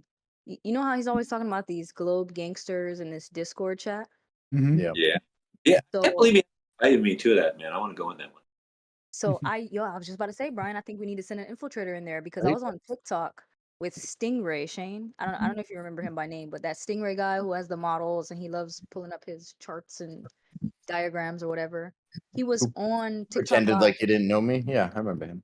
Yeah, he was on TikTok Live, but he had Discord in the background, and you could see like the Globe Gangsters name. You could see all the TikTok Globers in there. You could see Peter in there. At one point, Brenda was in there. I was like, yo, they all know each other. Like, Yeah, they all whoever hang out. started this Globe Gangster thing is the real ringleader. Well, that's Mordwand, and we've been saying that since the beginning. That's why we always say, who wants to be the very best, right? Because he wants to be King Globe. So he's collected all the worst dregs of all the worst kind of people, put them together. Mordwand? And now when he comes over here, he's like, he's like, guys, I got to tell you, it kind of sucks hanging out with all these people. And I'm like, well, dude, you attracted all the most negative, fucking terrible people you can and surrounded yourself with you. So good luck. Do y'all think Mortawan is the secret funder? It's not so secret. Was it a secret? Who didn't know? He does. I never knew who it was. For the only observation? What's the secret funder? What does that mean? Oh, no, that was there's actually a crazy story behind that. Some corporation is the actual benefactor, and they did it under the guise of some guy named Michael Bolton or something like that. Yeah, it's crazy, dude. I'll give it to Mortawan. If he was able to corral all those Globers together, I'll give him some cool points for that because that takes leadership, I guess, to put it that way. Nope, it takes a server. It happened to me when I tried to make a flatter server. All the same toxic sludge tried to cling on to my place, and they tried to ruin it. So until you realize that you kick them out, it's just what happens, right? They all just glom on to the next new thing. And when he loses Add his a dash of determination, manipulation. Yeah, add a little dash of manipulation in there, and you got the whole group. Right, but Peter tried to do that, and he wasn't successful. For some Yeah, reason, Peter didn't have the charisma to corral everybody like Morwan did. that's true. Well, we've all talked to Peter. That's why. That's true. I'm not going to argue at all. That's 100% accurate. He has none. I thought that Peter was super likable and friendly. I thought he's a fucking wet blanket. He was at one point, but then that one conversation he had with Witsit like triggered him. Dude, I know that I thought he was cool until I had one conversation with him, and then all he did was sputter about graticules and other like gradations, and then he started to word salad. He just said all the things that I said, but in no order with no context. And then every time I saw him for the next like 2 weeks, he would just start repeating graticule every time he saw me. I was like, oh, did I break you, or were you already retarded? So yeah, no respect for Peter. So Morwan didn't come from Discord or YouTube? He came No. from Discord, for Yeah, sure. he Came from YouTube to Discord. Yeah, his origin story is he watched the debate with Professor Dave and was dissatisfied with Dave's performance and thought that he could do it better. So he came on this Discord and Witsit was on one night, and he got like 2 hours of Witsit, and then everyone else. In his mind, he dumpstered Witsit on the cosmic microwave background or whatever, but Dude, no he one came else into my wants to space. substantiate that story.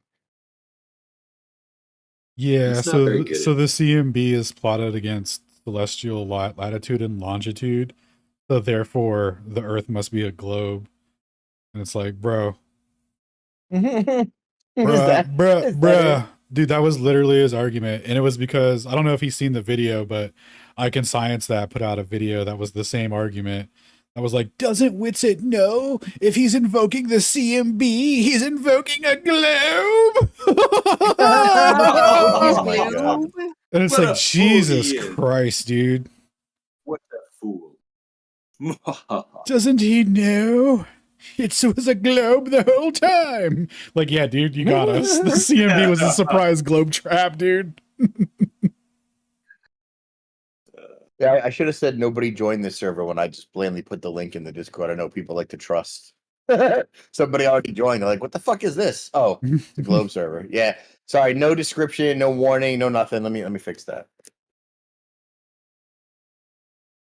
Well, it does say Globe Gangsters right on it. I mean, I got it right away. Do not join unless you want to descend into the cesspool of make-believe. There you go. Thank you for warning us too lately. Sorry, bud. Stingray is on TikTok recruiting hard for that Discord server. Nice, dude. I'm glad they all have a place to congregate and chill, man. That's what's up. Oh shit. I find it funny they got a recruit. I just spoke in English. I will die. That's where they were listening to Flat Earth Friday. They were in that Discord. Somebody was in Flat Earth Friday listening to it, like as the Trojan horse, and they were all in there talking shit, laughing, giggling. Nice, dude. What was weird was when we were in that what was that? Is that Hangout thing app, and then all of a sudden, as soon as Austin started talking to Bert, Omni and Moore joined. Dude, yeah, we got troller railed or whatever. They trained us. Conversation rape, dude. Yeah, all them 7 people that we don't care about. We're like, I want to interject myself in whatever you're doing over here now. We're like, what the fuck? Sit down and shut up. What are you doing? You know what's hilarious? If you do that, like that white knighting kind of weird, like jumping in front of somebody while they're arguing, it makes your position look so weak. Like, just imagine I'm debating someone, right? And then Alan pops in mid-debate, and he goes, hang on, I gotta make sure that this debate's, done right. It just makes the person initially debating look so weak. Because it's as if they need, protection or white knighting. Yeah, It becomes a 2-on-1. Yeah, they don't see it. Because it kind of implies, like, in that scenario, in the clubhouse thing, it implies that, like, Bert couldn't debate, right? Because, like, all of a sudden 2 people hop in and they're like, wait, I know how to debate. I've debated these guys before. It's like, you're out of your element, Bert. And poor Bert's like, I didn't even get a sentence in yet. I like the end of that interaction. Bert just started naming random fallacies. He had no idea what was going on. Poor guy, you know? He was like, that's a haunted hayride conundrum. That's a reindeer reification. The haunted hang glide turn around. All right, we can just make up fallacies. What do you guys got? Unicorn fart at home. Nice. We're gonna keep that one in the chamber. I see. I came out real quick with that. No, it just kind of sprang to mind.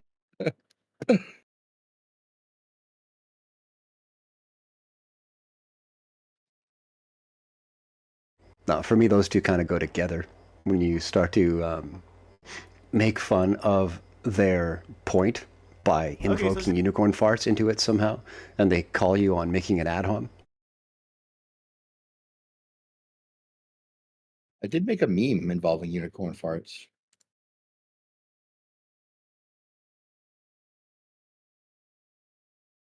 You gotta love the ad homs. It's never even really occurred to me to ad hom somebody. I just I don't care. And then it's like I'm only interested in the argument. And if you have no argument, I double don't care. Right. So why would I try to invest time and effort to insult you? Like that would imply that I would care about your opinion of me. And that's like ridiculous, isn't it? Ad homing is hard. You have to like try not to make an argument. Like an ad Well, hom, it's like, your ad hom twofold. is like you're just a retard instead of arguing. It's twofold. I mean, why you don't need to ad hom the guy if you're already cutting his arguments to pieces and he's taking it personally. It's the same effect, only you're doing it legitimately. Yep. That's true. Probably puts it in perspective. The emotional state you must be in before you can launch ad homs must be one of frivolity and insecurity, or like you just lost something, right? Like, oh well, fuck you then. Yeah. Out of control ego. Brain just is crashing right there. It's like, dummy, go back to school. Learn the basics. If you knew first grade, algebra or whatever, first grade algebra, high school physics. It kills me, man. Basic trigonometry. Man, I'm pretty sure trigonometry is advanced math. You learned that in kindergarten. Basic trig you learn on the first day. They're like, do you Sokotoa, little man? It's like, I can tell. I had a basic trigonometry. Just come on, man. That's advanced. Well, actually, Brian, I went to kindergarten, so of course we are intellectuals. Of course. Man, intellectuals. They just like to talk. They don't want to talk about anything specific or get to anywhere. We had a Glober come in there trying to say that they learned that the globe, like the Earth was a globe in kindergarten. I don't even think it was a globe. I think they were talking about dude, Newtonian. that was the best Whatever Glober ever, dude. Sacred was like, have you looked into flat Earth before? He was like, nah, I'm not a retard. I went to kindergarten. Yeah. It was like, well played. Episode that was. I like, with an argument like that, I might have to change my stance. Dude, right? I think I never had my confidence shook like that before, but that was a really good one. I was like, damn, he went all the way to kindergarten. That's crazy. Damn. And here I was eating paste. So there I was on a Friday, just slamming paste. This guy comes in and corrects the errors of my ways. All right, so who's gonna have the first concave debate, dude? Dude, I am learning this stuff. I will learn listen, what you learned today is about the summation of the entire knowledge compendium that there is of concavity. So like I moderated a debate between this dude who was like a wild something, I forget. He was one of the better, more researched concave earthers that there was against McToon. And the dude had nothing. He had his own published website with all of the information that there was out there for concave earth. Couldn't really articulate any of it in my recollection. So I wasn't really impressed with that. And all the other famous concave earthers end up being like famously psychopathic and go nuts and have like incidents where they have to be called into the psych wards. So every famous concaver ends up in a psych ward, and I don't know, it's just crazy. Well, I tried to be a concave earther today in conspiracy space, and I failed. Yeah, it's definitely. I mean, he said he used he wouldn't say coffee cup caustic to get these phenomenons, but I mean, it had some interesting things in there. as far as some perspective type of stuff that totally could be a flat Earth with a dome on it. There's definitely some. Take some if you were on LSD or something and watching that video, you'd be spun out of control, man. But honestly, I just am really super pissed off at Matt right now, and I just want to learn everything about it and rub it in his face. Honestly, that's probably not the right attitude. Yeah, that's the. And he called me a faggot and told me to humiliate me publicly. Nice. Yeah. I get it, but I mean, like people striking out of emotion, right? Seldom respond too well with the same, you know, like "fuck you," well, "fuck you too," well, "fuck your mom," well, "fuck your mom." You know, it doesn't really, doesn't even really feel good. It doesn't accomplish anything for sure. But I mean, that dude's hurting. He's all scared and trepidatious. That's why he's all of a sudden coming out as a secret concave earther, like pretending that he's been concave the whole time or whatever. Bro, seriously, we have way too much footage of him talking about flat Earth with Witsit for it to be like news, like not news to us that he's all of a sudden a concave earther. That's what kind of pissed me off. That's what I said. I was like, dude, beliefs. like at least from our perspective, you just like threw a sheet off your head, stood up in the middle of the movie, and was like, "It's been me the whole time." And we were like, "Huh? What, dude? Like, what are you talking about?" Like, what? People were confused. We were like, asking you questions, and you started lashing out. So, All right, Dude what are said- they doing, Scooby Doo? If you're not a flat earther, then who are you? Dude said he got 30 hours, and he just turned a last week and stuff. I'm all like, dude, I literally asked a question. Your first response was, "Don't make me humiliate you publicly, you fool." I'm like, where the hell did that come from? Crazy ass nasty shit that happens in video games. I know Reminds that me people of a fucking talk certain through video lad. games. I know there's calm.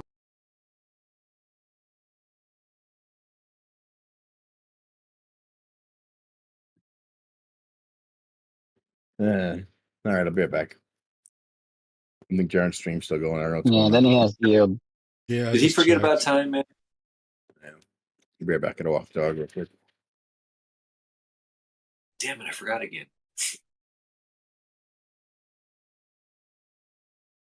And then Matt has the audacity to say that it's our religion and that we're blind believing everything.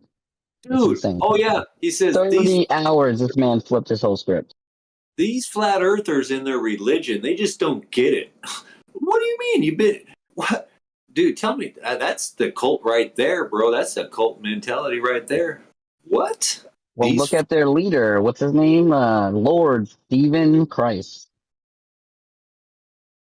Dude, the guy in this video, man, I don't know, man. I'm not a big head wearing a head bandana type of thing. The way he was wearing it just wasn't good for me. Is Oh, that's him. That's the new Messiah. that him? Stephen Christ. Lord Stephen Christ. I thought I saw somebody said is he dead? Yeah, It's possible. yeah, but he came back. He came back Messiah. And he rose from the dead. What? Damn it. He is Yeah. the new Messiah. What's going on there? You know, I heard I think it was him then in one of these little shorts saying something about and these guys in their magical sky daddy. So then I legit wrote a post on, do concave earthers believe in a creator? I posted a couple, and none of them are answering it. I posted a few of them that I picked up. I'm only an hour and 30 minutes into it. I ain't lying. It's a pretty wild video. But so far, I got a bunch of questions and I haven't gotten any answers yet. Lord Stephen Christ is an interesting character, to say the least. Supposedly, he went to jail 2 times. First for threatening the life of Obama, and the second for threatening the life of Trump. Brilliant. Like, okay, so he's totally woke, right? Like, he thinks the president actually makes decisions. He's not just told what to do. And he thinks it's actually worth, like, threatening the life of a president to, like, make a point. I mean, what? And get put in jail? I mean, it's just. I don't know how much I believe that. That just sounds like he was sent in for like programming or whatever. Yeah, it sounds like he's an agent that has that as his like reason that he's not around or something. But then supposedly he died in jail, and there was like a video from his girlfriend or something that made it kind of seem legit. And I think somebody might have checked to see if he actually died and confirmed it. But supposedly he died in jail. It's just weird. Like you go to jail for, so you didn't learn your lesson the first time that you like threatening the president really doesn't do much good, and you're going to get put in jail. And what kind of threat was it? I mean, what are the details there? I mean, the whole thing's weird. Man, I I think mean, it's, fittingly so, because Concave is weird as fuck. yeah, it is, man. I think some of these guys, I think they hit it. You guys hit it on the head, right? I think they're scared of this 24-hour sun. They just want to be like, oh, I'm a concaver now. I believe They it. don't want to go back to the globe out of fear of being socially shamed, so they chose a different model. Kind of cowardly if that's the case. Dude, if that's the case, that's weak. I'm glad Bitch made. That explains a lot, though. I'm not gonna lie. It would make way more sense, and I would actually applaud them if they could be honest and say, "Hey, I am just a little nervous about that. I don't know. It makes me want to rethink my position." Simple. Yeah. Instead of just saying no. To make us think we're just appealing to our religion. So he comes out and says, so you're in there and you got this hallway, and then you blow out this other hallway or this door, and there's another hallway, and at the end of that hallway there's this doorknob, and when you go up, no matter how high, the doorknob stays right there. Yeah. What? What are you talking about, Matt? That was his main. His new position is that we are stupid if we believe that the horizon rises with the observer. That's his new position. He told me to bet $10,000 on it. Dude, he had a video on that, and I said, hey, bro, check this out, man. So the Earth, as you go up, you're just being able to see out further, but what you're not seeing is the Earth curve down like a bottle would do, and you're not seeing it curve up like you're seeing it should. And it's like, I didn't just call him stupid or anything. I gave him, the discussion. He came back with, you're stupid. I'm like, what? Got him. I don't know, man. That reminds me of when Sacred showed up on QE's server and he just asked him basic questions about his position, and then QE just started super spiraling. He's like, you get that you're stupid, right? You get you're stupid? You understand that you're stupid? It was really lame. You can't save them all, man. We get that a lot, actually.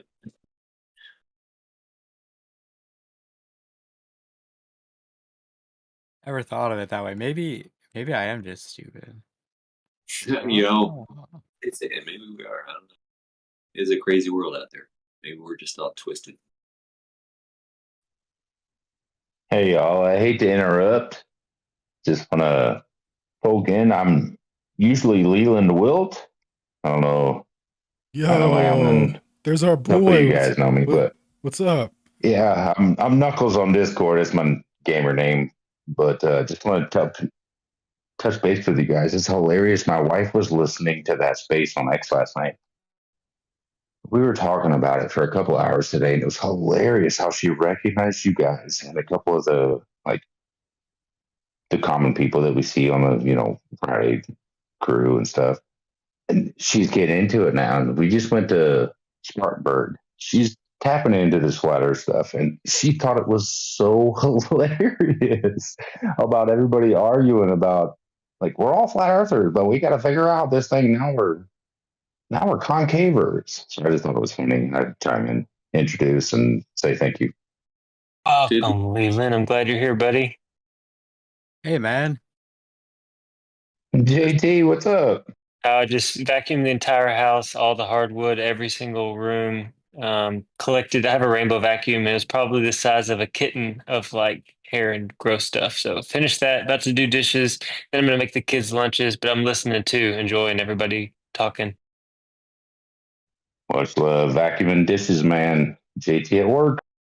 Well, my wife's in Hawaii. She's working the Ironman World Championship. She's working medical there, and she's gone for 10 days. So I've got the 3 kids, and they were running around wild, and I let them stay up too late. But, listening to y'all just makes chores easier, and y'all are awesome.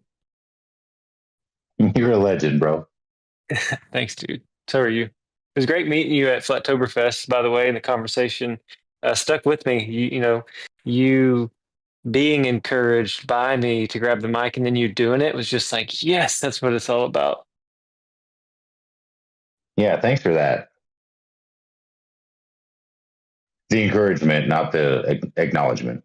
Oh yeah, no, my pleasure, dude. We're all just advancing and growing and learning, and I mean coming out of our shells, because the indoctrination is one thing, the deception's another, and then once you become a flat earther, you're sort of alone because quite a bit of the people around you are like, what are you looking into and why? And you're like, dude, it's the freaking truth. You need to look into this and more. And they're like, nah, I'll just watch my Netflix. So then it's awkward, but we gather together and we stoke each other's fire and we just keep crushing. And we're going to be known later for like, holy crap, dude, you were right. You were right early, you know?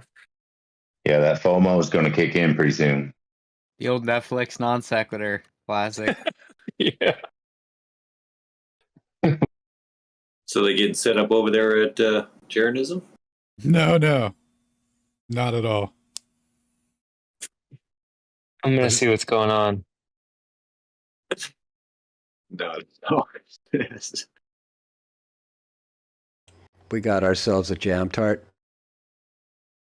Oh, we might have it. Maybe.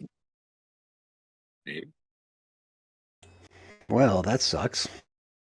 Just still taking place? Did Jaren fall asleep? Hey Taylor, did you invite any of those people?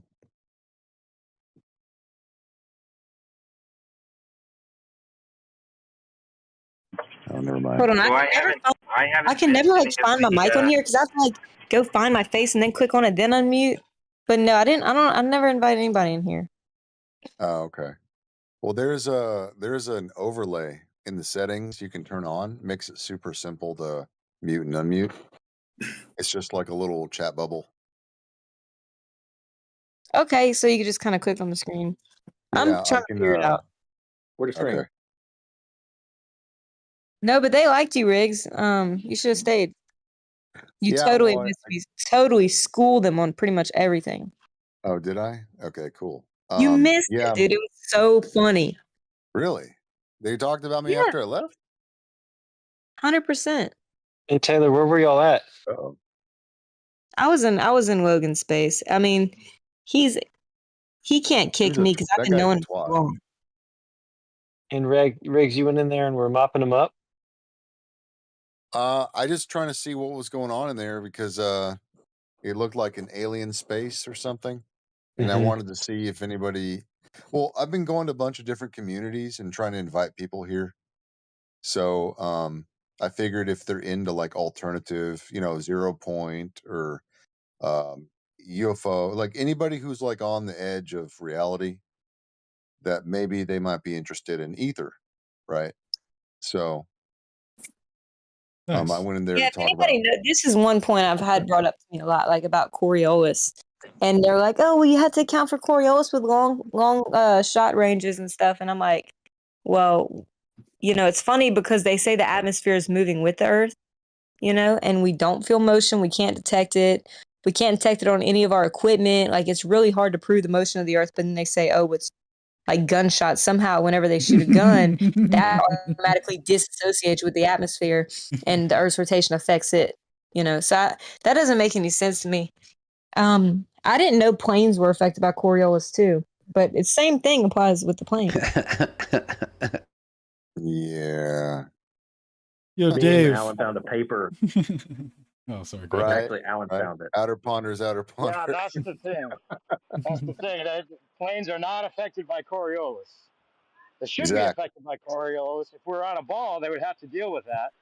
But they don't deal with that because we're not on a ball.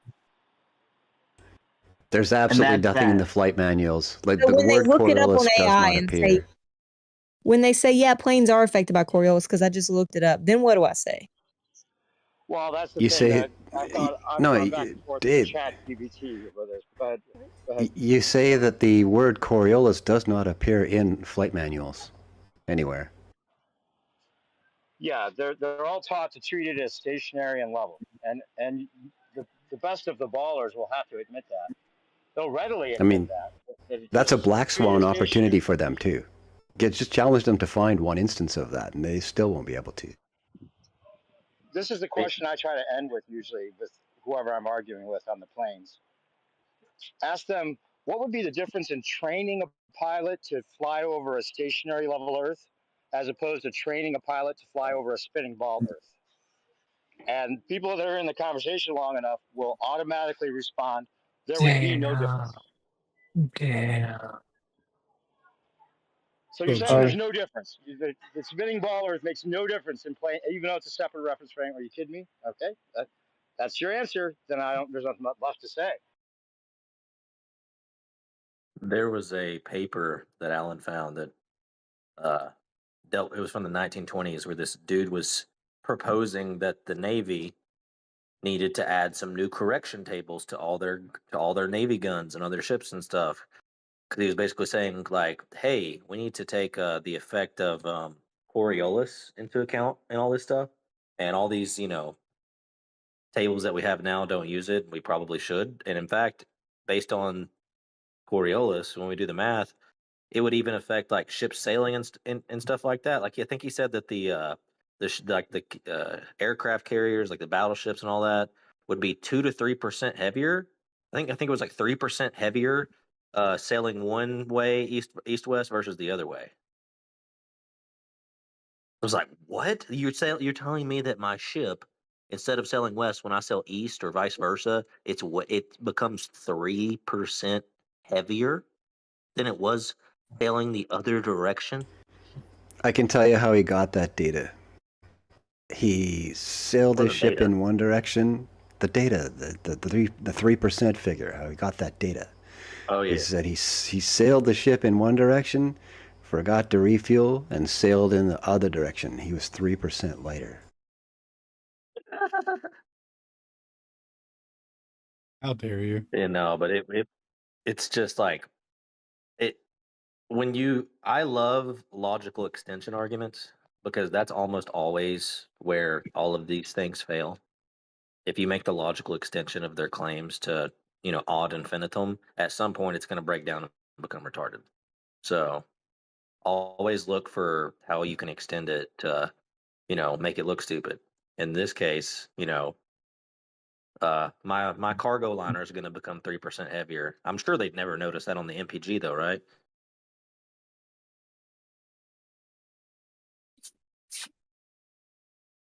Yo, I found the book. I'm about to put it in main chat.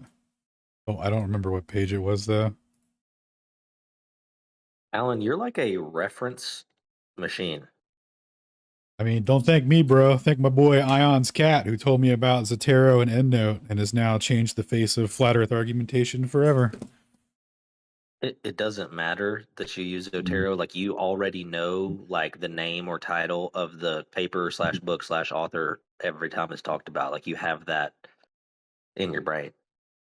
Pretty Yeah, impressive. but what's the tarot is for when you remember one reference, you can just hit them with like 30 at the end as like a citation and a listed reference formatted with whatever bibliography format you want to go with. So it's like however many you can remember, you can just copy paste the rest. Plus, like, dude, I'll make them on the fly. I'll go to like my categories of what are we talking? Optics, satellites, GPS, heat the wind, Earth curve, light speed, like whatever, and I'll grab like a selected choreograph section and then copy that. So then I get a nice like a section, categorized bibliography reference, which is beautiful. So Terra's the shit. Is there like a debate happening momentarily? Yeah, I got the Zoom link. I think should be going momentarily. And the topic is yay. Fucking, I forget, man. It's been so long. Earth curve, I think. Earth curve or optics, or it could be bridges, theodolites, reciprocal zenith angles. Is it an open topic about? Or I just said Earth curve and optics, and I'm gonna entertain whatever this dude brings, so I don't care. Is he actually Are you showing trying up? to? Yep. Are you trying to Oh set him my up God. and then No. crushes hopes and dreams? No, I'm just trying to have a stooge come up so I can talk through him to the audience and say what I said during the presentation. That's really so my the the subtitle on this one tonight is Optical Curvature or Earth Curvature. Yeah, it could be a good one. That's not what it's going to end up. Jaren already probably made a different one. But that's a good one.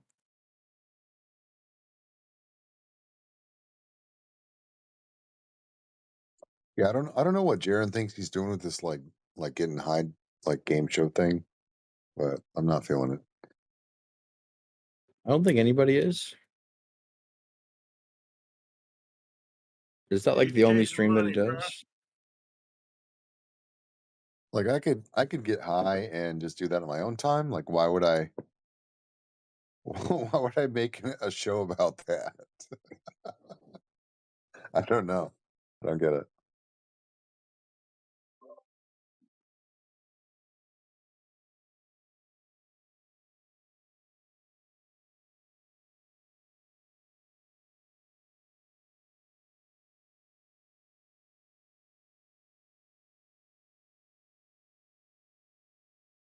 For the love of money. Who is that? Eli. You didn't recognize that voice? That was Eli. That was a completely different person than what Eli speaks. I didn't realize that he was like a singing Dr. Jekyll, Mr. Hyde. Yeah, bro. He knows all the John Bon Jovi songs.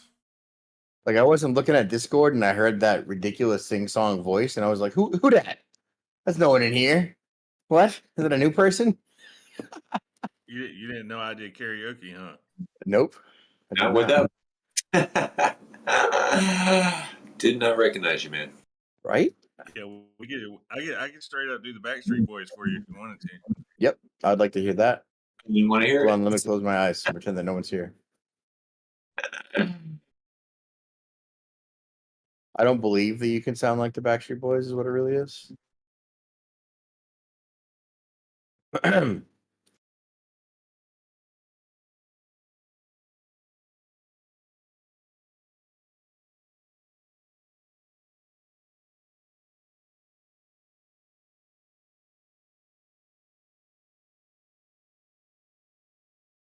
You're right. I don't actually know any Backstreet Boys songs. I can do Instinct. I found it. PZO. It's on page 222. New Ballistic Corrections by Alan S. Hawksworth.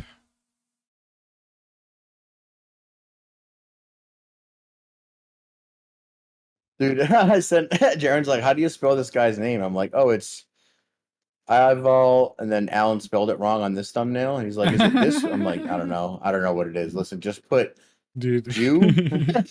I spelled it wrong and I tagged some lady on YouTube that wasn't him that had a similar name. And I went to her channel and I was like, that's definitely not the guy from Twitter.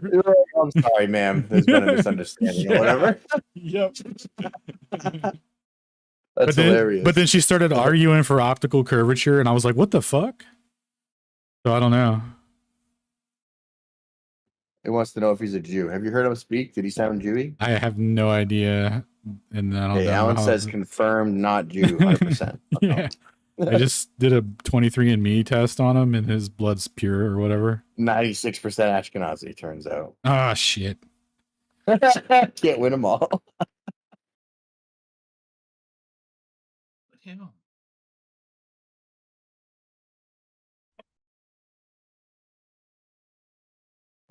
Should have been in bed already. Right?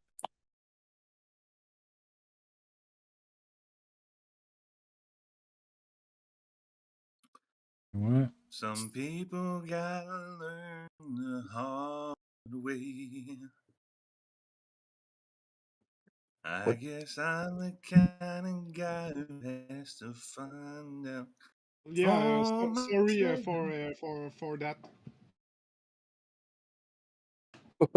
What?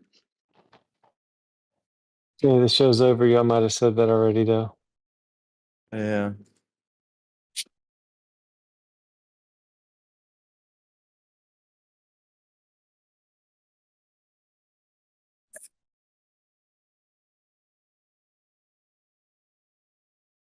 My virtual cam's been on for an hour and a half. I didn't realize I was recording. Whoops.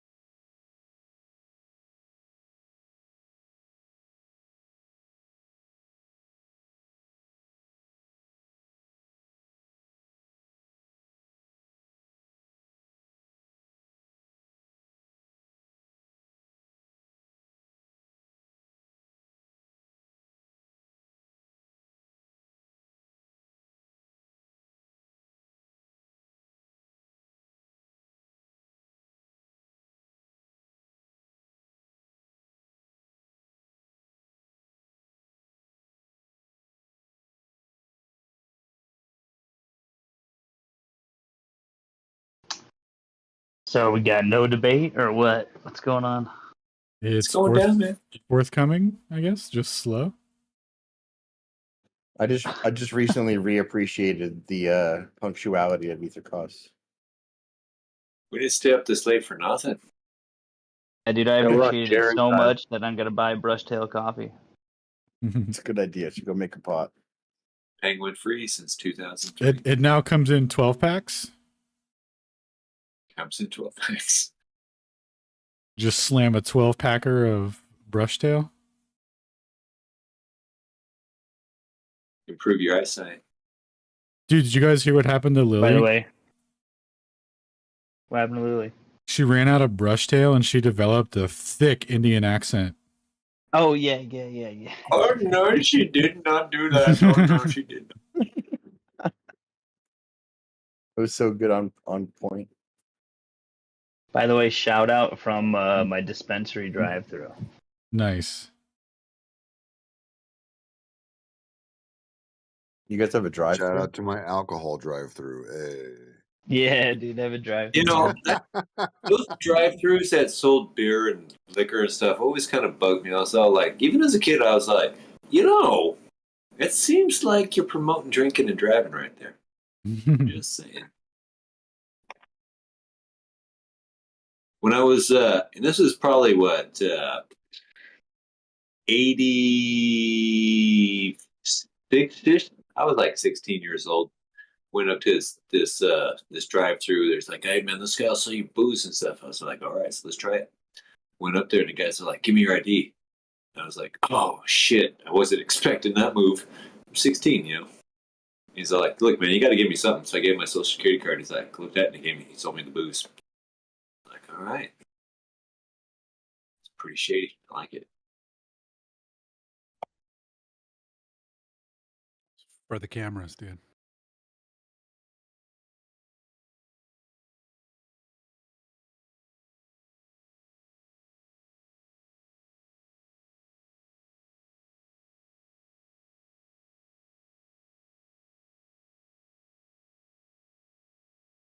Yo, Shane, is that dude still there?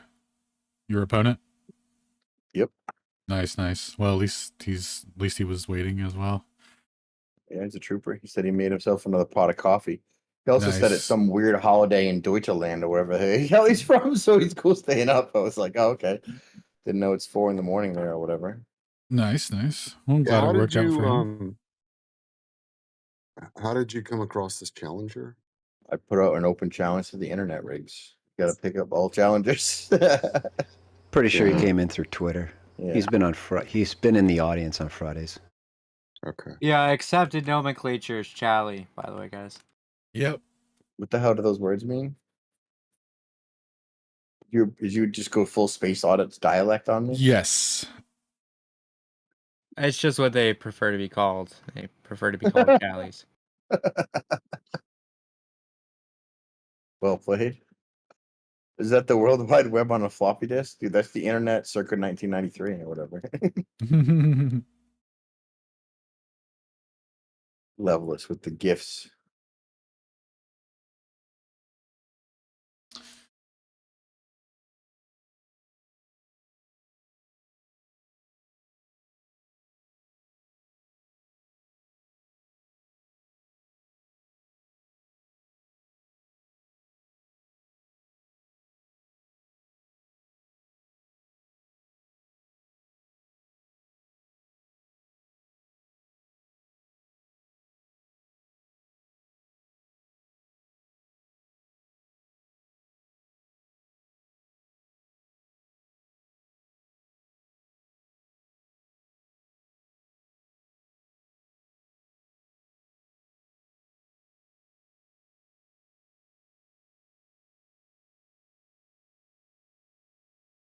Is everybody really quiet in here? What's going on?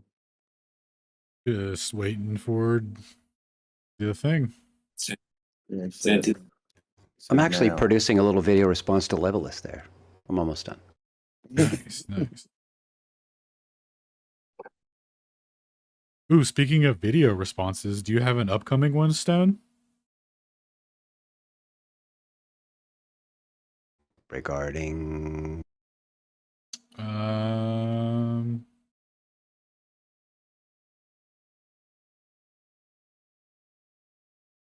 Oh yeah, Franco's video, I think. Well, I was waiting for someone to bring it up on Friday night, but Franco never showed. So I still have those 3 points to the side, but I find it increasingly satisfying that he's got, I don't know, last time I looked he had 16 views on that video, and he's got 7 subscribers on YouTube. That felt really good. But no, I didn't put anything together for it. I just have 3 points where, like, let's take a closer look at this video, boy. Oh, gotcha. Yeah, well, hopefully that comes up this Friday. Actually, I know it will. I'll just bring it up. How about that, dude? Yeah, that does sound like you. Yeah, cool. I forgot about that, but I remembered that you had something going. So, that's cool.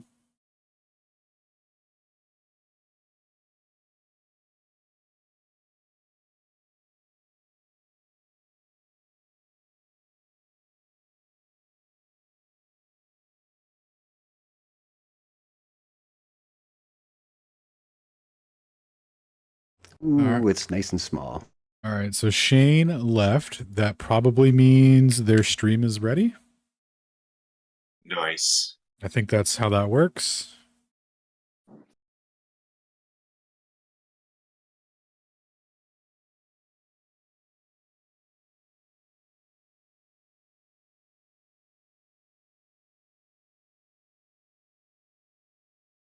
All right, that's not how it works, but we're getting closer, I think.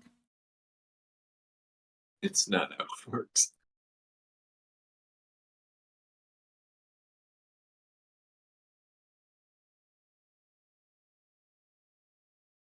Yo, Galley, you trying to stream or what? Yeah, we do that. All right, cool. There's no thing up yet, but it'll send you the link.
You got that CZ Galley?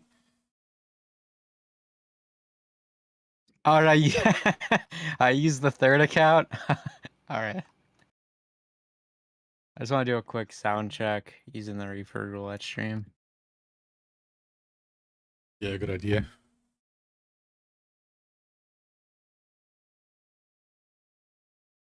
Or, you know, no. And this is exactly what you get when you have Yeah, someone we that got doesn't audio. And I hate that guy. All right, sounds fine. That when guy it goes is up, an let me know. op.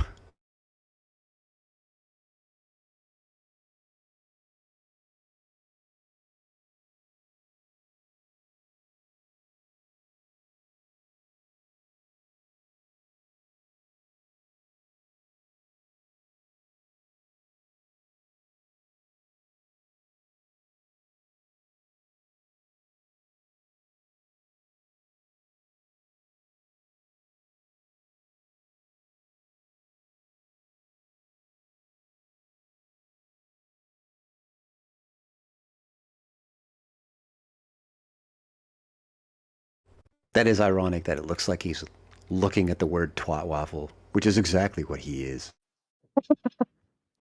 You know, I was just gonna. You guys talk about hearing audio and stuff. I'm like, man, is that thing playing? I can't hear it. Nah, it's just paused.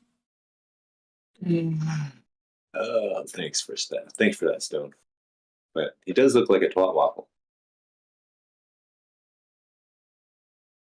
Now, everything that comes out of his mouth is just totally whack.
Yo, what's up, Indio?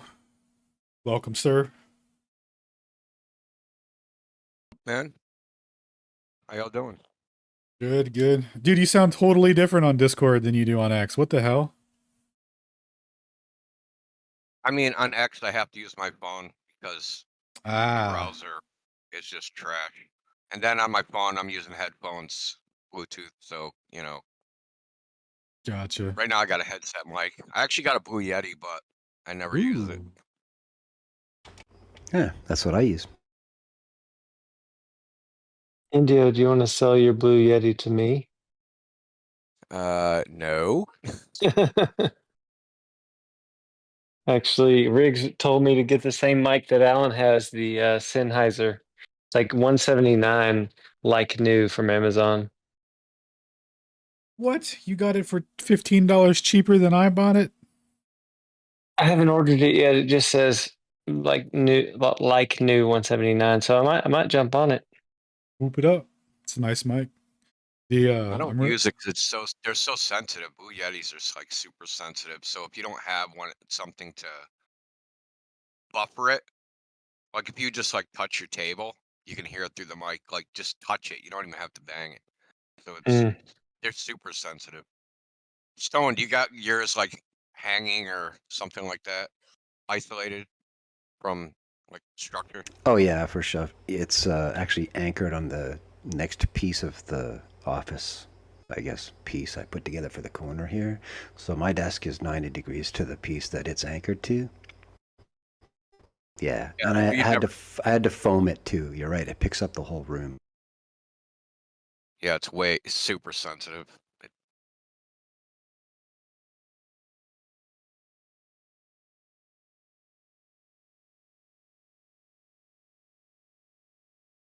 And I'm going to bang my table and my keyboard, so yeah, it's not a good combo.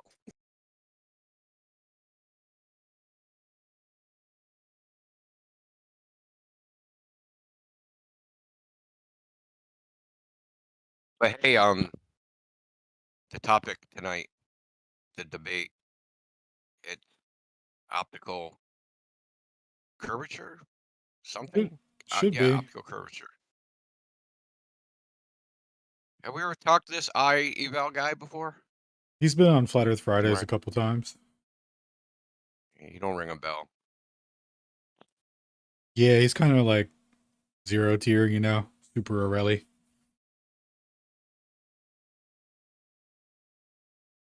So Shane put out a challenge and he stepped up. Was that it? Yep. Is that India? What up, India? What's up? Who's that? Is that Hollywood? Nah, Beasticles. Oh, what's up, man?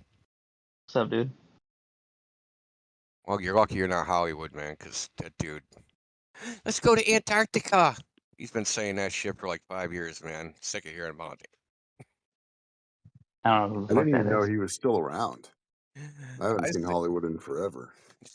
yeah, he popped in. I don't know.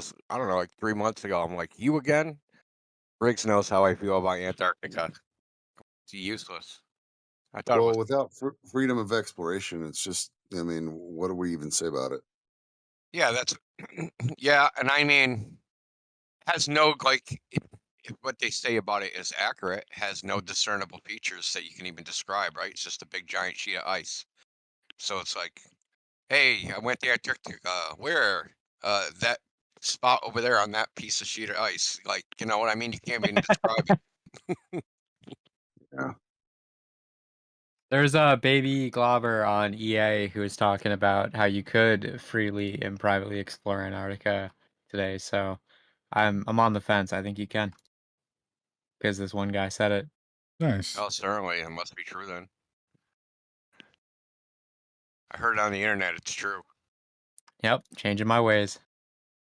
The thing is, what I don't understand is why do people lie about it? Like the people, the solo explorers, like Colin Brady and that Sir Ralph guy and other people, they just tell these nonsense stories about stuff they did, which are like physically impossible. Like Colin Brady said, he crossed Antarctica by himself. He went on Joe Rogan talking a bunch of shit. Now think about this for a second, just practically. There's no running water. There's no food. There's no plants. There's no animals. It's very dry, like it's supposed to be the driest desert in the world. 20 to 30% humidity. Okay, now you have to lug all your water with you. Well, it's negative 50 degrees. How do you keep it liquid? Oh, you got to lug all the fuel to melt the water. Right? So, like, it becomes more and more ridiculous. Oh, so Colin Brady's pulling a 6-ton sled uphill, 9,000 feet from the coast. I mean, come on, man. Like, then it just gets even sillier. He's like, oh, my GPS stopped working and I navigated with a compass. Okay, you're just out of control now, just telling nonsense. Yeah, with that like 160 degrees magnetic declination. Yeah. There's plenty of, like, you can just type into YouTube, does the compass work in Antarctica, and watch the dude's compass spin. Just spin and spin and spin and spin. Because you got to remember, you can't celestial navigate, right? Because you have to go in the daytime, you're not going to go at night. There's no discernible land features to guide you which way. You can't even go like, okay, turn at that mountain. There's no mountain to turn at. It's just a giant sheet of ice. You can't use your compass. So how do you navigate? Everything looks the same, a big white sheet. So how do you navigate? How do you know where you're going? But you know, I went on Joe Rogan and trust me, bro, I did it. F you flat earthers. I crossed Antarctica. When was this Joe Rogan episode? It's like 4 years ago. Dude's Okay. name's Colin Brady. Oh, I thought you said Tom Brady. I was like, isn't that a baseball player? No, that's a wow baseball player. You don't watch football, do you? Oh, he throws the old pigskin. Yeah. Okay. I'm almost offended, man. You don't know who Tom Brady is? It's like not knowing who Muhammad Ali is. Dude, Almost. Yeah, Tom he Brady plays. gets Yeah, the he plays most for the home runs Titans. every year. Yeah, he plays for the New England Patriots. That's why I'm offended. He's the world's best golfer, man. You know it. You guys ever get into competitive badminton? A little bit. I've seen You it. know It's who Tom actually Brady is, bro? You're killing me, bro. Yeah, he's a sports Competitive lad. badminton. Is Tom Brady that Inflategate guy who like let another dude have sex with his wife? no. That's Will Smith. Ah. Wayne Brady. Maybe that's who it was. Wayne Brady It's like he was Wayne Brady.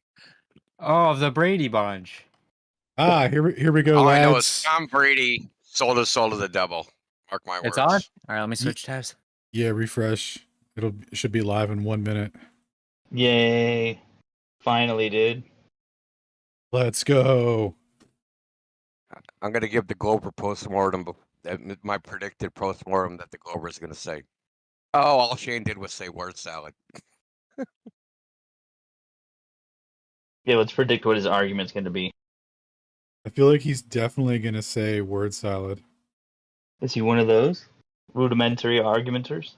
I mean, judging from the debate opener that he sent Shane, I would argue he's the bottom of the barrel dog shit tier ChatGPT specialist. I don't like either of these photos of them, by the way. It's like battle of the receding hairline. Fucked up. So many better photos of Shane. What's it say? 10:40 p.m. Is that your time? Yeah, that's 1 minute ago. I just know this guy's going to have no clue with about 75% of what Shane's going to talk about. The guy's going to just... Here we go. No clue. Oh, yeah, I bet you're right. But hey, I posted a clip in the main chat. So there's this thing goes through. Try to make it brief. So when you have 2 points of light that come together, they don't become unresolved like linearly. It happens very suddenly. So this is like a misconception that Globers have. Like, you know, if they're 6 feet apart and then they or 1 degree apart, then they become half a degree apart, they're going to be half resolved. No, it doesn't happen like that. There's like it's not a hard line, but it's very rapid. And this is the MIT optics class, and this guy, even though he's not the main professor of the class, he was like a substitute professor. He came in and he gave the talk on angular resolution, and he says like the formula doesn't really capture exactly what's happening. Like what happens in reality is even worse than what the formula implies.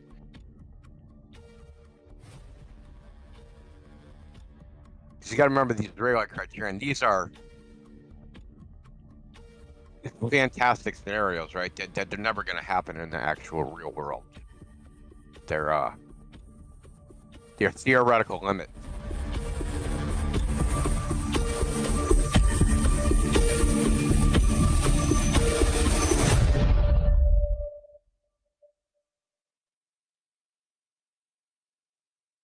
Astronauts to the moon. Ignition sequence start. 3, 2, 1. Houston, we have a problem. Liftoff. We have a liftoff. We copy you on the ground. You got a bunch of guys about to turn blue. What you're seeing here is a mirage.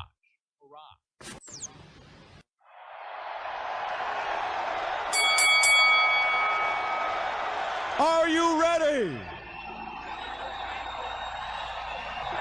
Debate fans, are you ready? For the handful in attendance and the thousands watching across the world, brought to you tonight by Jeranism, for the #1 YouTube 2, 3, 4 miles. I have the camera guys there. Ladies and gentlemen, let's get ready to rumble! Make sure your argument is tight. Wait, what? You must got proof if you so right. Wait, what? Don't get this bitch on. Jaron gonna be upset if more people are watching on Discord than his actual rock. Racism, sexism, scientism, paganism, socialism, communism. Yeah, I think it'll be alright. How will he ever know? Globalism, what about creationism? It don't matter what the ism, live on debateism. Welcome, everybody, to Debateism. We've got a fun show for you this evening. We've got Eyeval Lev versus Shane St. Pierre. Let me get the thumbnail up there and we'll get you guys going. It is episode number 25. Okay, I knew that was going to happen. 1 second. There we go. Fixed it. have some issues here when you haven't done the show in a while, but we will get it going here. So let me bring the guys on, say hello to them, and we shall get going. Sorry about the view here. It'll be fixed in a second. Let's start out with Eyal. You want to tell everybody who you are, where you're from, all that fun stuff? Please. The name is Eyal. I'm from Israel. It's almost 6 a.m. here, so I'm kind of tired, but I stayed up for this. I've been debunking flat Earth stuff, I don't know, for almost 10 years, maybe even more. And we'll have a nice discussion here about optics and curvature, and we see how that goes. Okay, excellent. And your opponent over here on the right is, of course, Shane St. Pierre from Aether Cosmology. Shane, what's up? What's up, Jaron? What's up, everyone? Good to be back. What's up to everyone over at Aether Cos hanging out watching? And what's up to all the journalism fans and everyone in the chat? Nice. Okay, we're going to start out with, I believe, 1 minute introductions. And I think you're going to start, if I'm not mistaken, Shane. Is that correct? Yep. Okay. When you want, I will start your clock. And you can go ahead. I'm ready. Let's roll. So we're going to have a nice discussion, I think, here with our opponent, Eyal, who's from Israel, I guess. We met on Twitter for accept my open debate challenge, as this is one of the topics. So this is going to be optics or Earth curve, focused probably largely around Rayleigh's criterion, angular resolution limit being compared to the geometric Earth curvature horizon, and which distance you could find the horizon at, and how optics compares with physical Earth curve and the geometric curve that way. We'll also probably touch on other things that supposedly prove the curve or the geometric curvature of Earth, like bridges or reciprocal zenith angles, or the apparent the way for the horizon to rise to eye level. We'll probably touch on that, or any other topics I think that come up. I think we're pretty broad. We'll probably have some mathematical descriptions. I1 will be focusing on bottom-up obstruction and how that's perfectly possible on a flat plane, and how that works with some math and basic descriptions. I think that's it. Over to you, Al. Excellent. Thanks, Shane. Okay, go ahead whenever you want to start. Eyal, go ahead. Okay. My points are basically, I'll just emphasize what Shane mentioned. Suspension bridges, how they are further apart at the top than they are at the bottom, which is explained by Earth's curvature. Reciprocal zenith angles is one of the ways we can check for curvature. It's supposed to sum up to 180 degrees if we have a flat plane, and in reality it seems to sum up to a higher amount than that. Radar horizon, like when they say flying under the radar, this is explained pretty well with curvature, because the ground is blocking the radio signal from the radar. Simple observations from high altitudes that show us more things than we can see from lower altitudes, also explained by curvature. And I would like to talk a little bit about science, philosophy in science, and how things are countered or not countered with different arguments. So that's about all, and we'll see how that goes. Okay, thank you very much. We got a 30-minute clock for each of you, and it's going to be kind of back and forth, but let each other get a chance to talk. You'll each get 30 minutes. And let's get it started. I guess we'll start with Shane. You can start out, talk about anything you want, and we'll go from there. Sure. So let's start with bridges, I think, because that's probably the easiest one to tackle. I think the claim brought forth was that suspension bridges in particular are built with Earth curvature in mind. We're going to dissuade everyone of that misunderstanding, of course. If you were to look at, say the one in particular, which you can definitely find noted on flatearth.ws, and Flat Earth debunkers beware, that is not where you want to be grabbing your Flat Earth debunking proof. However, they claim that the Verizon or Narrows Bridge, right, claims that 1 5/8 inches further apart than the bases on top, meaning that that's a difference that engineers specifically accounted for because the Earth is curved. They're claiming that over that tiny distance of which that bridge spans, that the Earth curves a sufficient amount for them to have an offset on the top of their bridge damper, so that it's 1 5/8 inches further apart than at its base. However, when you have a suspension bridge in particular, it has to be designed for leaning and extra tension when it has heavy load. So that's not for Earth curve, right? All the suspension bridges are built that way. When they add weight, there's compression. They have to be able to flex. we do account into, they have bridges experience expansion and contraction due to temperature changes, especially over seasonal changes. But so from winter to summer, they'd have to say compensate a swelling of a couple inches here and there. These changes become cumulative, of course, and together they can absolutely be more than the disparity that say they're building for Earth curve. Of course, you have the error tolerance regular in construction is going to be greater than the bridge's claim requirement for divergence. And again, cumulative tolerative error tolerance cumulatively would at the end be more than whatever they're going to say they're accommodating for Earth curve. If you're going to compare other suspension bridges, the length of the bridge actually changes 12 inches between summer and winter. Again, a function of compression and optics and changing. And there, of course, when they're building it, they're accommodating it for that curvature, for that as well. Nothing for curvature. It's all about building stress, how they're going to handle loads, what kind of transportation is going to be, whether they have a dead load, meaning the static weight that they have regularly on the bridge, whether they're going to use the live load, meaning that the giant trucks that are moving and experiencing from suspension side to side, or the regular static load, right? But live load, particularly when it moves across a suspension type bridge, with that design has to be able to flatten out. So it has to be built like this so that when under stress and under weight, it actually flattens out. If it wasn't, it would break when those trucks go across.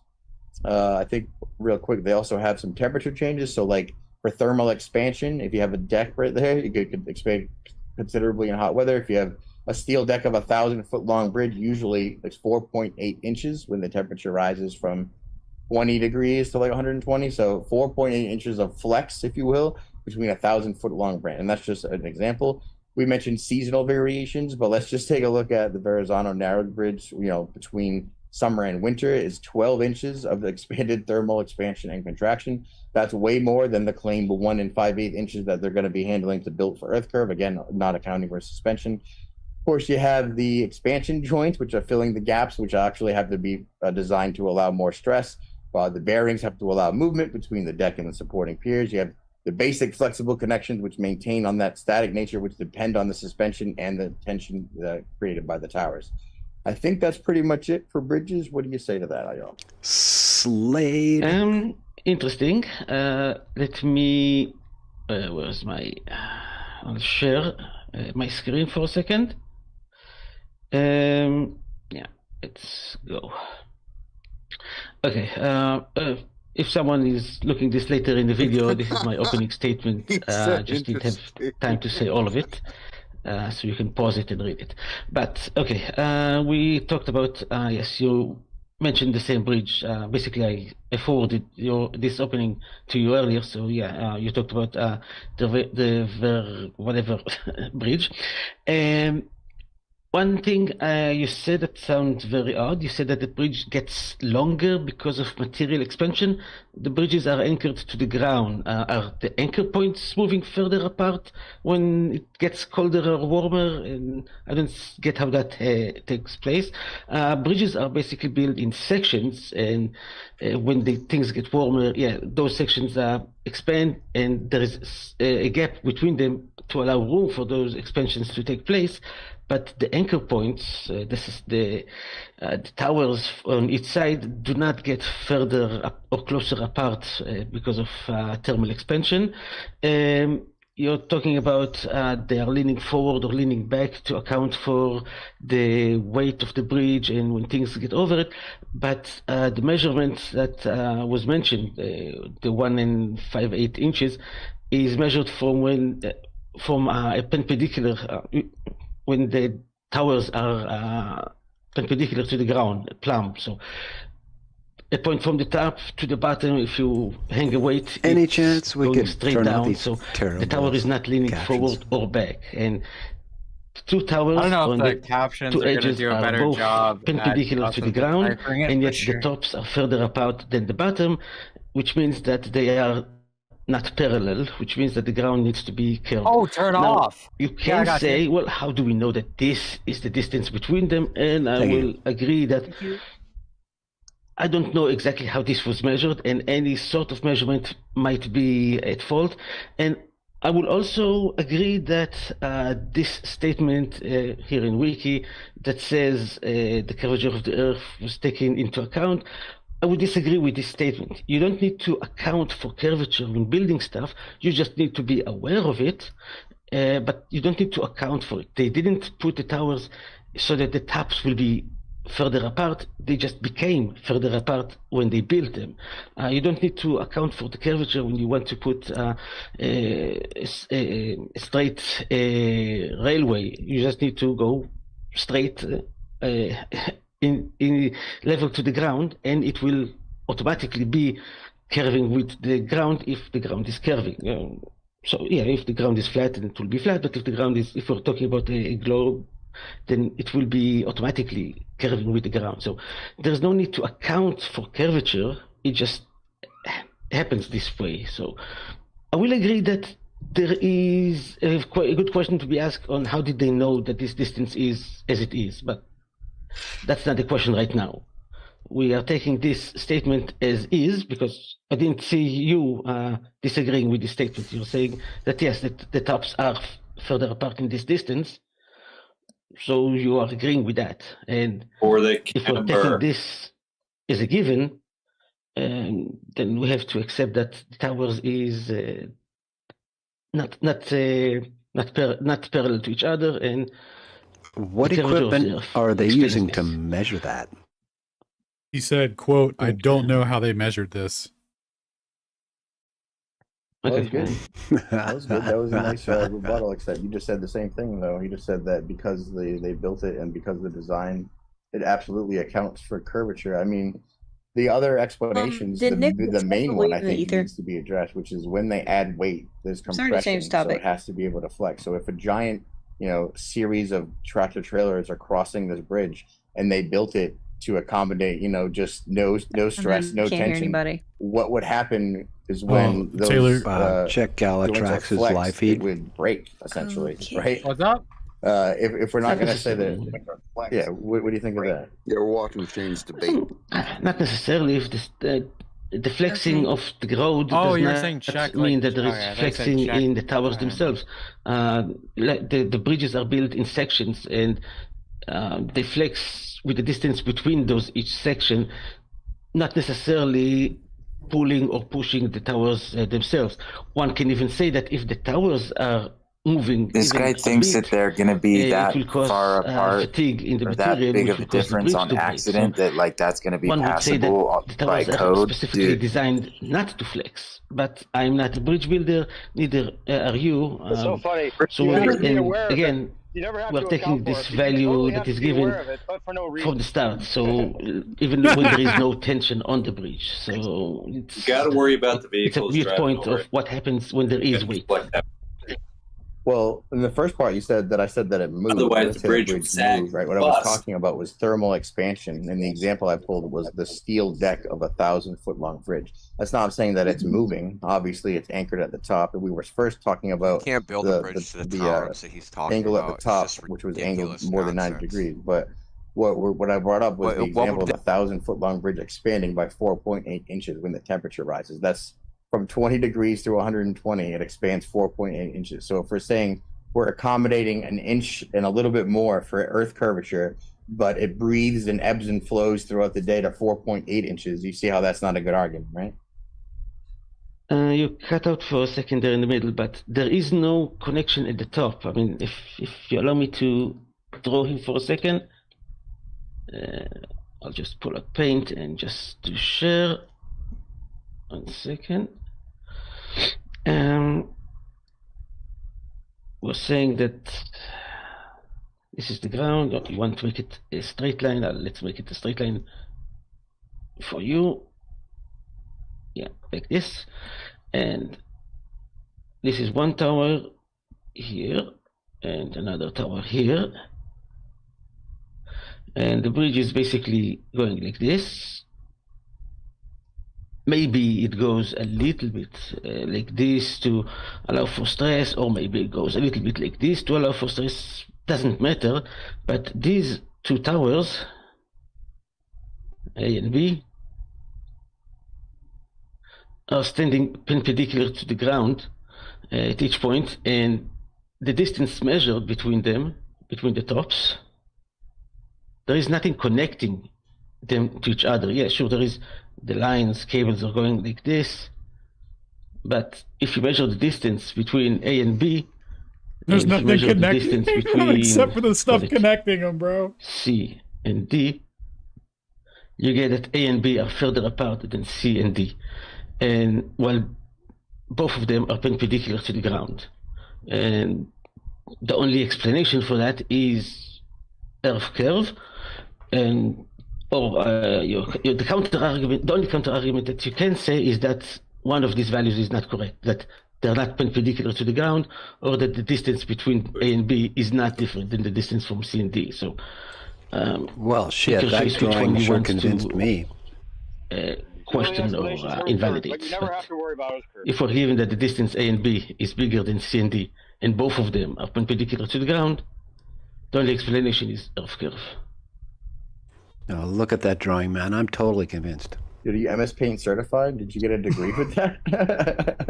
Pretty good on the fly. Oh, awesome. But I see what you're saying. However, right, where I'm not saying that I'm making different explanations. I'm giving different varying gradations where they're accommodating. This is when for Shane more whips than out his 1.1 Inkscape and a skills 5/8 inch and levels variance him. through all the different metrics of the bridge. First of all, with the heat, right? Then with the expansion, then with the flex. So what you're saying is that there is a difference in measurement from the bottom than at the top. But the steel at the top is not the same thickness than it would be at the bottom, nor would it be the same width. And then you have the deflection, which exists in all steel. So you're going to say above those variables and that amount, that's actually 0% of the account of 1 5/8 inches at the top, and it's actually all 100% earth curve at the top. Do you have measurements that would satisfy that 1 5/8 inch is actually measured for earth curve when you have taken plumb measurements from each side to make sure it's level and to make sure that there's actually no discrepancy between them? Do you know how they derived at that? Okay, yeah, and now we're back to what I mentioned earlier, and I completely agree that me right now, right here, I don't have, I've not measured those things myself. I have no knowledge of who did measure it, but I am assuming, maybe I'm wrong, but I'm assuming that whoever did this, one second, I'll share again, used a plumb from the top of A and measured it to the ground, marked wherever it is on the ground, and did the same thing with the second tower. Wind current will have no effect. Maybe using some sort of lasers or I don't know what. Well, I'm pretty sure that they didn't pull a string from one point to the other and measure the length of it, but measured it in a certain way, figure out the distance between A and B, use the same method to figure out the distance between C and D, and when C is the point where the plumb pointed to when it reached the ground, so it doesn't. So so it's not a matter of the towers being flexing or not, because you go from the top, take a plumb bob, and see where it hits the ground, and you measure from there to the other side. So even if the tower is flexing or not, if they did it this way, it gives you the distance from the top and the distance from the bottom. And I don't know how they did it. I'm assuming they used some good way, accurate way to measure it. If we ever get the chance, I'd be happy to go with you and do these measurements with you together sometime, someday. But financially speaking, I have a few other things I need to worry about first. No worries. I think that we can leave the bridges topic behind if you're good. I think that your explanation for 1 5/8, I think, is just earth curve. I'd rather go play in traffic than hang with that guy. But I think we can agree to disagree. How about some bottom-up obstruction? What do you say? You want to go there? I think that was my fourth point, right? High altitude observation. You want to do how the horizon rises to eye level on a flat plane? Yeah. Let's go over them one by one. So let's go with reciprocal zenith angles first, because that was my second point. All right. You want to lay out a specific argument regarding reciprocal zenith angle? Well, I'm sure you've heard it before, but yeah, sure. 1 second. I'll share the screen. Yeah. And this one. Yeah. Okay.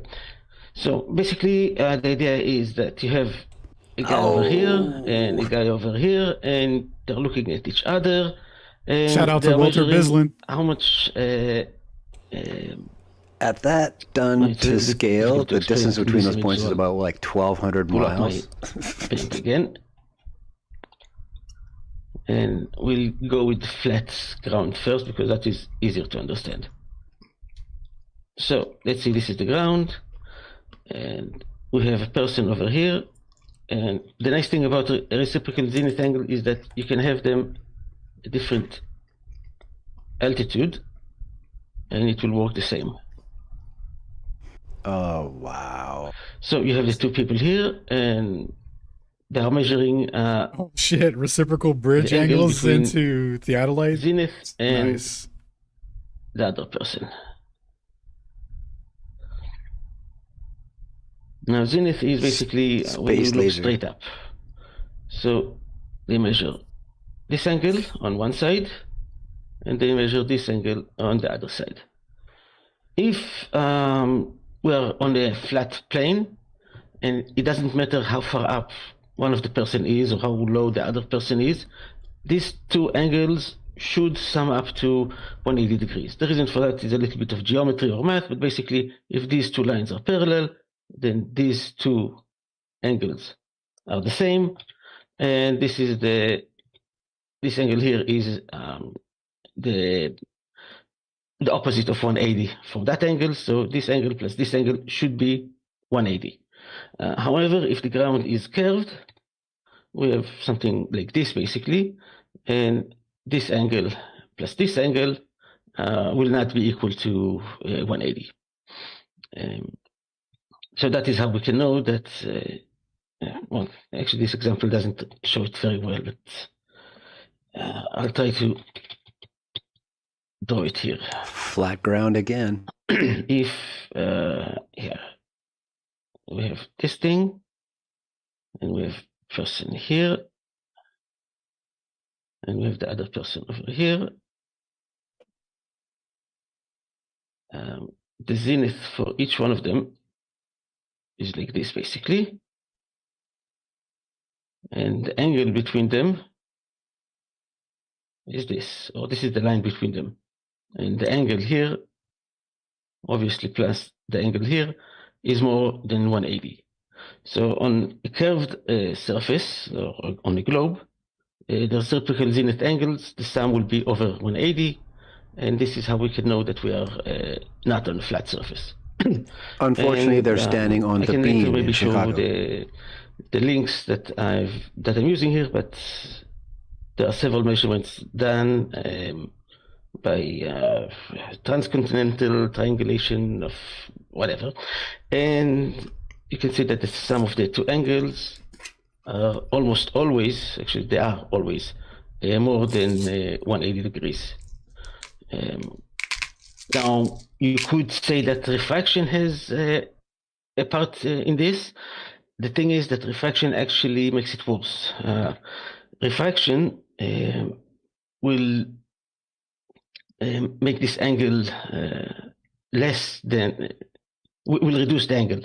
So if we're still being over 180, despite refraction, this only proves that the curvature is there. That's basically it. Okay.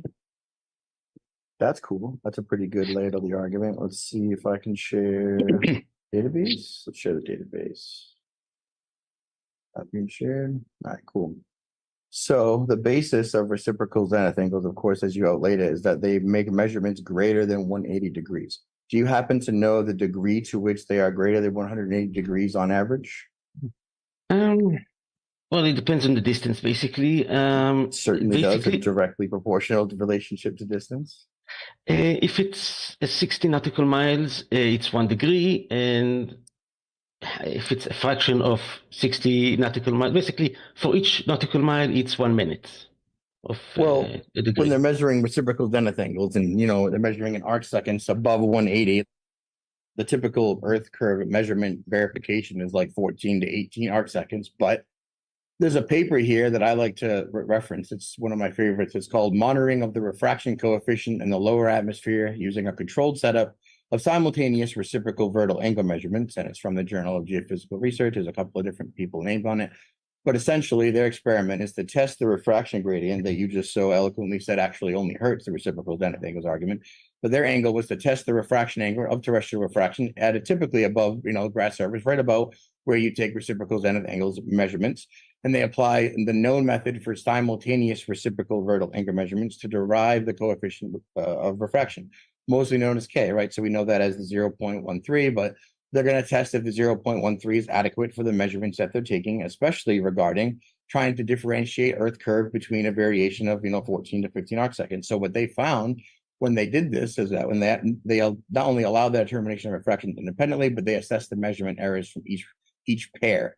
But what they found was that on cloudy days, the amplitudes of fluctuation were on the order of 0.5. That means it's going from K being 0.13 to K being 0.119. It varies between -4 and 16, which is a huge variation, well exceeding the determination of 16 arcseconds to make it to determine spherical excess. So this is on the ground near summer days. Of course, it varies between gradients between after sunset and one day. They did these tests over many days, many different types.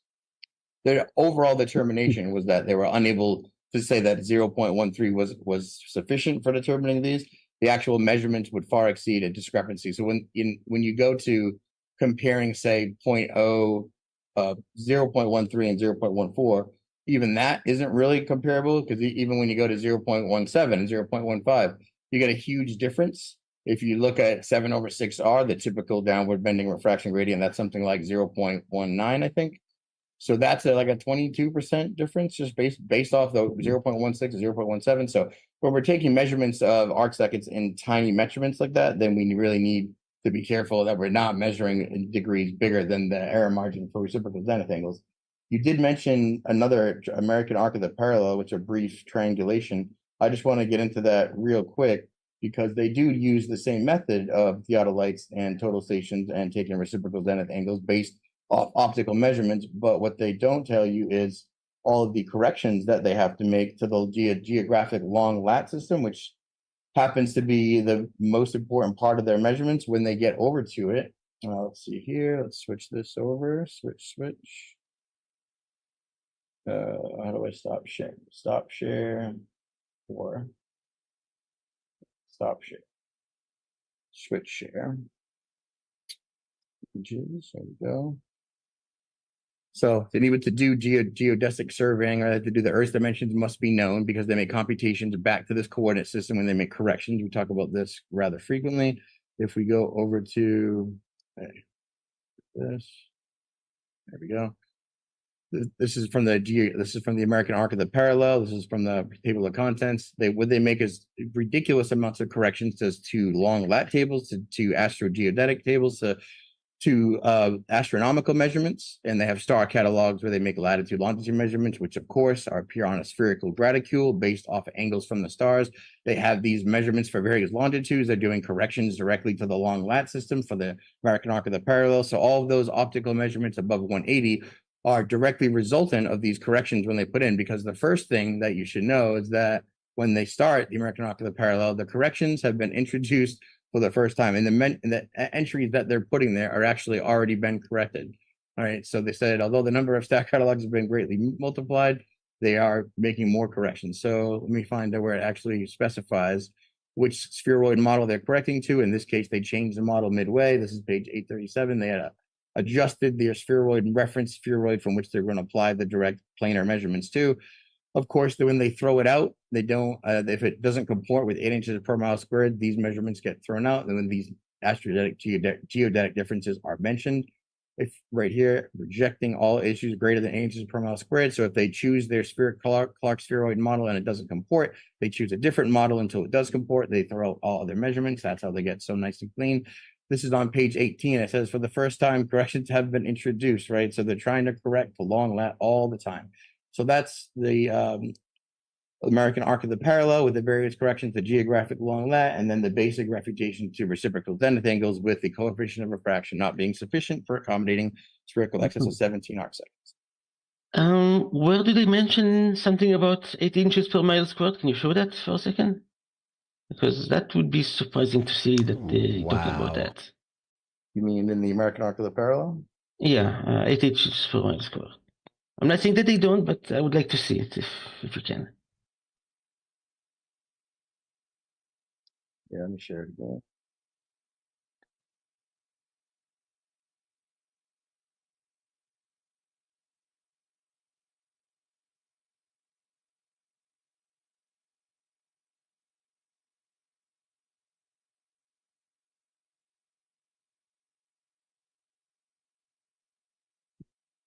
I don't. What did he say? Squared. I see 8 inches, but Read it. It's hard to read for us to read. It says after rejecting all values, thank you, greater than what? yeah, Greater than 8 greater than inches is 8. what it says. Yeah. Yeah, but I don't see anything about squared or anything like that. Do they This guy explain is why totally 8 inches? It was based on the model up here. So they had this metric based on comparing it to the model, and they were making these corrections. So it's given in the context of correcting back to the geographic long lat. So they can't correct with these inches, with these measurements greater than 8 inches. They didn't want to use them. So Okay, they used well, tabular values. okay. This is something to maybe explore later, but it would be interesting to see where they come up with these 8 inches, because they're not saying anything here about miles squared or anything like that. Just there is an 8 inches. Maybe they explain somewhere else, but it would be interesting to see where did that 8 inches come from. Sure. It doesn't necessarily mean 8 inches per mile squared.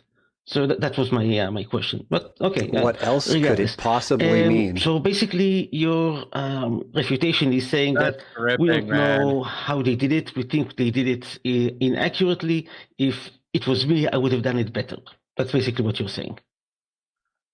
No, I'm saying that they did it by making planar measurements and repeatedly correcting to an ellipsoid spherical model could it from which they possibly- got the spherical excess measurements that you showed. Yeah, which you're saying is the wrong way to do it. Well, if you're going to measure the Earth, you'd want to look at the Earth. You wouldn't want to look at the stars and then correct your Earth measurement to the stars, would you? You're doing Again, it wrong. So basically, what you're saying is that if The it arc was of the you parallel's measuring doing it reciprocals wrong, in he its said.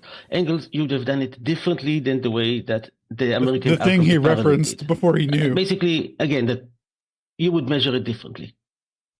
Well, I wanted to make sure that the reciprocal zenith angles argument was noted because this basic coefficient of refraction, as I noted from that paper, varies widely and has a huge effect. And they determined that the actual effects of refraction far exceed the so-called measurements of Earth curve exceeding 180. So that was the main point. And then above that, it could specifically on the American arc of the parallel, they made repeated planar measurements with spherical excess hiding in the corrections to the spherical model, and the bigger the distance, the bigger the correction, right? So a specific linear relationship for sure.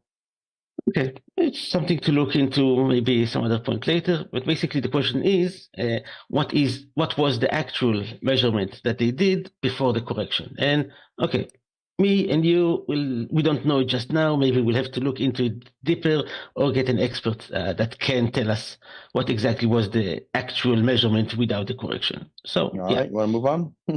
Yeah. Next point. Next point was radar horizon.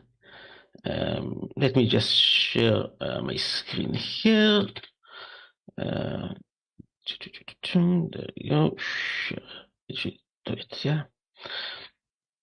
And where is it? Here. So basically, here is an example. We can see the screen, right? Yeah. Basically, here is an example of what is known as flying under the radar. The radar station, obviously exaggerated, but the radar station is over here, the plane is over here, and because of the Earth blocking the view for the radar, the plane is not visible. This means that the plane needs to fly very low and even lower the closer it gets to the radar station. But basically, this is how in movies they say that they fly under the radar, but this is something that happens in real life as well. That is Planes fly very low to not get detected, and that's how it works basically. And to you, how do you explain it? For sure. This is one of our favorites, actually. So let me share database again. Out to Something the called the Battle of beams. the Beams is our best example for radar horizon, World War II. There was a Rolls-Royce factory that the Germans tried to bomb. They did so by setting up a Nick and Bond line of sight radar beam system, which had to Just maintain walked right an into it, didn't equisignal he? from the point of dispersion, which would align over the target, meaning that this line has to hit this target. It has an equisignal over here guiding the plane, meaning if it got too left, it'd be a beep. If it went too far right, it'd be a longer beep. They had to stay in the middle. They had another beam hitting the same target from another spot over here. And when the beams intersected, they got a single unified tone that would give them the signal to drop the bombs. The problem with this setup is that it's far exceeding the radiogeometric horizon that you just laid out. The first point was actually, let's see here, was in Stolberg to Derby, and that's 451 miles. The next one was Cleve to Derby, and those are the two radar horizon points we were intersecting over here. And if you do the math for the Earth curve calculator, you'd see that they're actually way out of line. You have to be behind such huge amount of curvature, right? We did all the math to work it out. The actual radio horizon would make this particular feat impossible. The beam would hit the Earth curve at 31 miles. Derby's actually 50 miles shy of Spalding. It is an ultra high frequency. So all of this is the data, but the main problem is that it'd be blocked by a significant height, about 100,000 feet to the Earth's curvature. This factory should still be there today if Earth was a ball. It's been blown to shit. It isn't. They attacked it for every day for a year. They attacked it so hard that they had to resign, and they eventually intercepted the signal and confused them all and stopped the bombing. But this was a very successful radar attempt horizon, defying the actual radar horizon that you just laid out. And it's the most well-known example that we can think of. What do you think of that?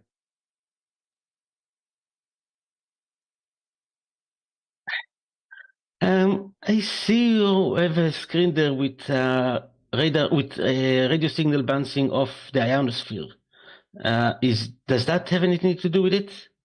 Well, this is the absolute illustration of how it couldn't work, because one of the proponents put forth a paper saying that this is how they could actually bounce off the ionosphere and have a skip zone, and that could actually work. The problem with that is this particular signal is line of sight, and if it's blocked by physical Earth curve for one fraction, it cannot recombine itself into its full consistency to once more display the equisignal beam. So if it was blocked or refracted, the purpose of the beam would no longer work. It would no longer be able to maintain the tones for the signal, for the dispersion to maintain this equisignal. So any sort of ionospheric scattering or bouncing back immediately would make it not work. Explain again why it wouldn't work. I don't understand. So it's a line of sight. If you get the signal, you get the signal. Well, so it has to maintain the signal. So the plane flies in the signal all the way to the target, and it keeps in this equisignal. So this is two overlapping signals put forth by the big radar tower that looks a lot like this. Yeah, the Nick beam tower. So they have them lined up to send line of sight signals. Here, let's find it. Here's the factory that they destroyed. Here's what they would look like. They're literally line of sight towers. So they go completely one direction, right? And that's how you get the measurement for how we got there. This is, they can align and they can kind of concave and convex to overlap, so they can get the equisignal from each one, but each one of these sides is a tower. Now, the second that this signal would skip, it would become impossible to recombine, because it has to maintain this signal completely between the line of sight and when they were to drop it. So this, again, signal was from 430 miles away from Germany over this Rolls-Royce factory, and they bombed this every day for a year. Okay. Allow me to explain how I think it's going on. And 1 second. Share here. Okay. Oh, this will be rich. Let's see. So we have this thing here. Oh, maybe let's do it like this. This is too much. God. Okay. So we have the radar station over here, and we have the target that we want to get to, that is over here somewhere. Now, what you're saying basically is that the target is blocked by the Earth, and what I'm saying is that let's put this one. This is the ionosphere. And what you're saying is that if they bounce the signal like this, He's then totally it not will getting be it. cut off in the middle of the way. Yeah, then they wouldn't combine over the target. They wouldn't get the echo signal. They wouldn't hear the tone when they were Yeah. over the target. They wouldn't be able to drop it. None of it would work. Yeah. Now here's the thing: what if they're not sending a single line, sending a wall? So this one is going to be bounced like this, and this one is going to be bounced like this. Basically, the tower is sending a signal in a single direction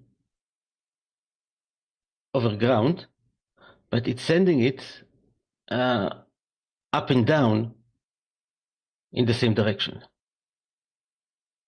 But it's sending it like not just a few beams, but basically a whole. Let's see if we can have it. Get this guy off the stage, dude. Oh my god. It's a little bit too wide. Totally. Basically, like this, and so once the Use plane yellow gets so I can too see far it more away to get the clearly, signal bro. directly, it is already far enough to get the signal indirectly. So there is no skipping. It's either there is an overlap with the bounce. The bouncing is not just after a few miles, then it gets the bounce. It gets the bounce almost all the time. Shane mentioned this was done at night. With the signal these that's guys coming have the directly. same- At some point, it doesn't get the direct signal anymore, but then it does get more of the bounced signals. So there is no cut in the in the signal detection. Once, if it veers too much to the right or to the left, then it will no longer get the bounced signal. So it will know to correct to go back to the right or back to the left accordingly. Dude, rest in because fucking there is pieces, dog. a wall of signals coming out and being bounced back. That could be how that is detected. And I would like, at a later point, I would like to look at the math and do this, the calculation. Oh, he's got it needed sus as well. there, guys. Dark matter. but Look at all that shit. If we're talking about the ionosphere bouncing, it's not just a single line that gets bounced. MS They're Paint bouncing sponsored several dark lines. matter. That's how he did it. And well, more than a several. It's almost a wall. So that's how I think they did it. It's almost getting flat. Well, I mean, that's an admirable effort, but have you ever looked into the Nickenbine system? Have you heard about Battle of the Beams before, or is this the first time you heard about it? Of course not. I might have heard it once a long time ago, but I will look into it. No, he never heard it. Liar. I would have to guess that this is what happens. But yeah. Right. So, I mean, we already did the diagram. You did a nice on-the-fly diagram of how you think it would work, but that specific setup with a bouncing or a scatter would absolutely break the system. It would absolutely not work. So we built this little diagram. Wait, am I showing? Yeah, I am. Yeah, you're There showing. we go. So it would say, here's the height, here's what it would have to be, here's the actual battle that you'd have to compensate, right? So the geometry of it is what you're fighting, 19,000 feet, and it's got a 450 to 500 wide echo signal. We know that for a fact. That's how the English actually stopped it. They picked up and intercepted the signal, so they knew how far and how wide it was over at England. So they did the math backwards and they figured out where it would have come from. So that's the math problem essentially, right? So what you just outlined would absolutely not work. It would take these planes completely out of the signal. They wouldn't have dropped the bombs. They wouldn't have been able to know where they were. They wouldn't have been able to know where they were coming. However, it was an admirable effort.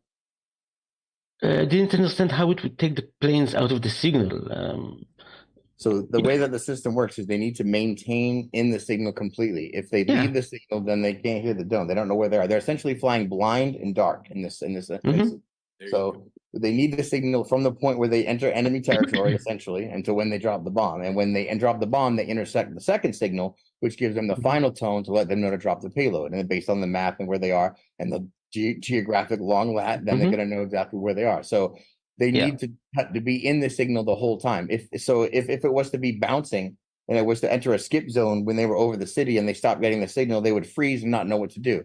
Here's the other math of the diffracted beam, because it would have to be 18,340 feet, and it's 3.47 miles down to the beam size. So we mapped out what it would have to be on the globe. We gave every consideration for the height of the tower, sea level, all the differences and disparity, and there's no mathematically that it would work for a geometric globe.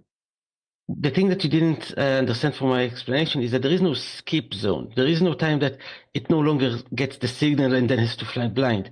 It receives the signal, the line of sight, and also receives the signal that is being bounced. And at some point when it gets too far away to receive the direct signal, it keeps on receiving the bounced signal. And the bounced signal is not just a single line that is bounced down. It's like a wall of signals that all of them are bouncing at different locations.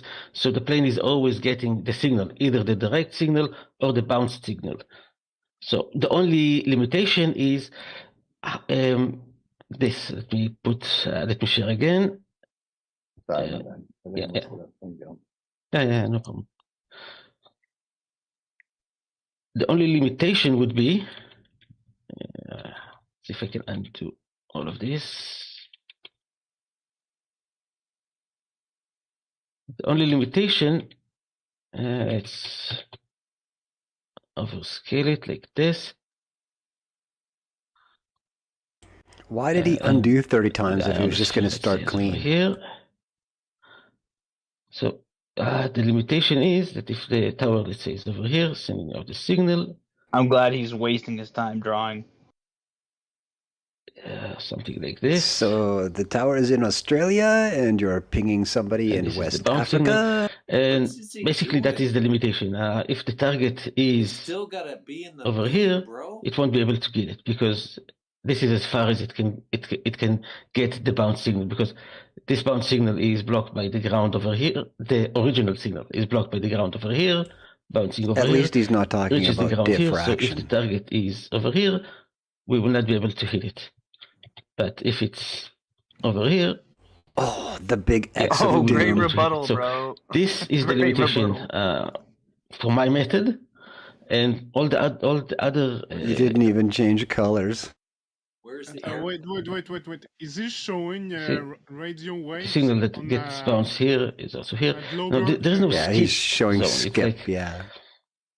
There is a wall of signals that's going in all of these, so it doesn't lose connection at any time. It's at some point in time it loses the connection from the direct line, but it is always hearing the bounced signal from all of these ones. So the limitation is once the bounce signal is hitting the ground, the farthest most bounce signal, then it cannot get this the signal anymore further than that. Plane's got to be up in the air. So would be interesting to do the math for this and see if this works. Well, I mean, they put the math for that forward during the time that they were getting bombed, and they actually rejected it. And the big radio expert, I think, Ecker Keskely, had withdrawn that specific paper as the method that it wouldn't work during the war. So the experts at the time considered that, and they, when they're basing their whole livelihood and safety of the country on it, they actually came away with a different sentiment, and they had canned it immediately and withdrawn it. But if we look at, let's see here, where's my thing go? I'm sharing this. Didn't work last time. So this, can you see the math that we're working out for the actual echo signal and the beam and everything? Yeah, I don't understand why you're having the plane flying up. I mean, it's gonna be the same altitude from the ground. So it has to maintain contact with this signal, or the system won't work, right? So they were guided with a laser system, a line of sight system, essentially, all the way through the target. So the scattering of atmospheric scattering would not work whatsoever. The person who put forward that idea during the war, let's see if I can find it.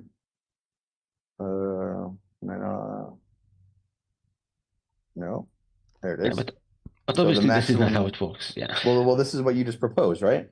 Essentially, this exact scattering, the maximum delay signal would be. Oh yeah, this one. Yeah, this one. He said no. So this is what he put forth, and this is absolutely how not the system works. This would not work. It needs to maintain echo signal. So the second that it bounces once, it's broken. This would not work, and they withdrew this from the time of the war. So the person who put this forward actually. It's from Eckersley TL. It's called Multiple Signals in Shortwave Transmission. It's Eckersley. Come on, the Proceedings of the Institute of Radio Engineers in #1 addition to 106. So I don't understand why you're saying that it wouldn't work. I mean, it's not like they're losing the signal. Let's keep this on. Okay. So we have 5, 4, 3, 2. These are the lines. Now, it's not going to send only those 4 lines. It's not sending only 2, 3, 4, and 5. It's sending all of the signals in between as well. There are multiple other lines between the 2 and the 3, and between the 3 and the 4. And the plane is hearing all of those in between lines. It's the same signal in all of them. So the plane, it doesn't need to change frequency. It's listening to the same frequency, and it doesn't matter. The plane doesn't care if he's getting line number 5 or line number 4 or all of that.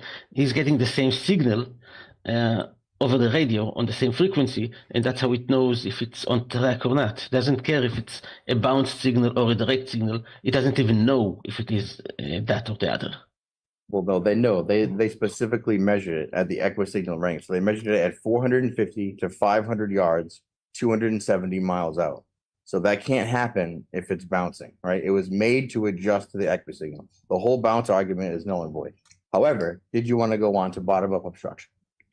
Okay, let's go to the next one. Yeah, and let's see what I have here. 3 points lost. High altitude observation, and I have this. Let's where it go over here. Yeah.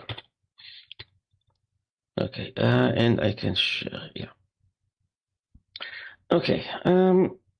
This guy over here is talking about kayaking, and basically he's giving out this picture here, and he also explains what's going on. But basically, this picture was taken at about 2 meters above the ground. Then he went a little bit further back up a hill, and now he took another picture. These two are like a few seconds, minutes apart, and with the same camera at the same zoom setting, and the 12 meters picture is even taken further back. On a hill that was further back on the beach that it was standing on. The 2 meter picture, we can see that half of the boat is missing, and once he's a bit higher, then he can see the bottom of the boat. Basically showing that the reason that we don't see the bottom of the boat is not because it's too far away for us to resolve the image, but because it's being hidden behind the curvature of the Earth. Okay. Now do you want me to keep this up, or you want to share? I got something else to share. So that's definitely the typical Glover position, is that the bottom-up obstruction of objects is specifically due to physical Earth curve. However, not only, but mainly. No? I mean, there are other things that are in the way, but in this example, we can specifically see that there is nothing else going on the horizon. But yeah, in other cases, if there is a lot of smog or other stuff, then yeah, that could also factor into it. But in this case that I'm showing, there is no smog or stuff like that. Sure. But if we're arguing that it's actually an effect of optics, meaning that if you're looking at the horizon, if your eye level is specifically in the middle. Oh, wait, am I sharing? Let's see. Yeah. Sorry, I'll share. Okay. Yep. So if your eye line is specifically in the middle, then you'd have the top and the bottom of the object recede or disappear equally.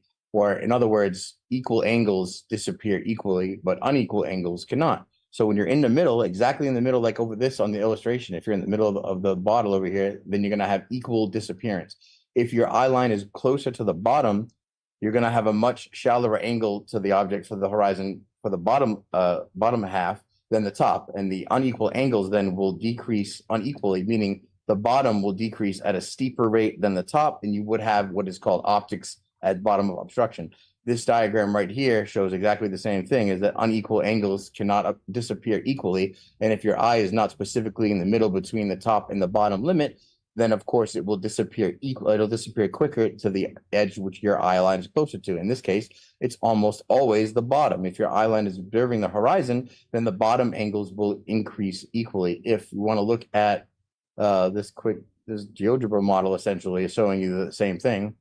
It has to increase equally. Well, I messed this up before, right? So if they're in the middle, then only in the exact middle will the top and the bottom decrease proportionately. When you're looking at the horizon from eye level, it's more like this angle, where this is way disproportionate to the top. The top's at much greater angle. This is much more steeper down here. If this wasn't effective optics, you should be able to reverse it, meaning we should be able to replicate top-down obstruction under different circumstances. And that's exactly what you can do when looking under a tall building. If you have the same disposition from looking under a tall building and approaching it, if there's an observer over here waving a blanket out a window, as you can see them here, if you approach the building, the closer you get, the more information will be lost up top. What we have is the same in reverse compression of these top angles, which will increase disproportionately to the bottom. So if that's true, then you should get the same information we should be able to replicate it from walking into a building. And I think I did this the other day. When I walked right into a building, you lost the information up top here, and you can see that we have the actual compression differing from the top and the bottom. So we've replicated top-down obstruction based on optics, looking up just at a building. What do you think? Not to be too insulting, but basically that was a word salad. But let me explain why. It's not nice to use that word, but I'll explain why. What you're saying basically is that because we are low, we are unable to see the bottom part, and because we're getting higher, then we can see the bottom part. But if your argument is correct, that means that as we get higher, the top should disappear. Because that's what I illustrated with the building, right? You lose information at the top. How far up would I have to be in my example? Let me show you my example again. Okay. In this example here, how far up will the person have to be in order for the boat to start disappearing top down? You have to be on the ceiling. Like when you're at the horizon, the bottom limit is so much greater than the top. This top skybox is so much higher up. The boat would have to be on top of the sky, right? That's why you never see that. That's why the appropriate angle conversion is looking up at a building, because that's where you get the vertical compression angles in an analogous situation. Let me do it here. Let me see this.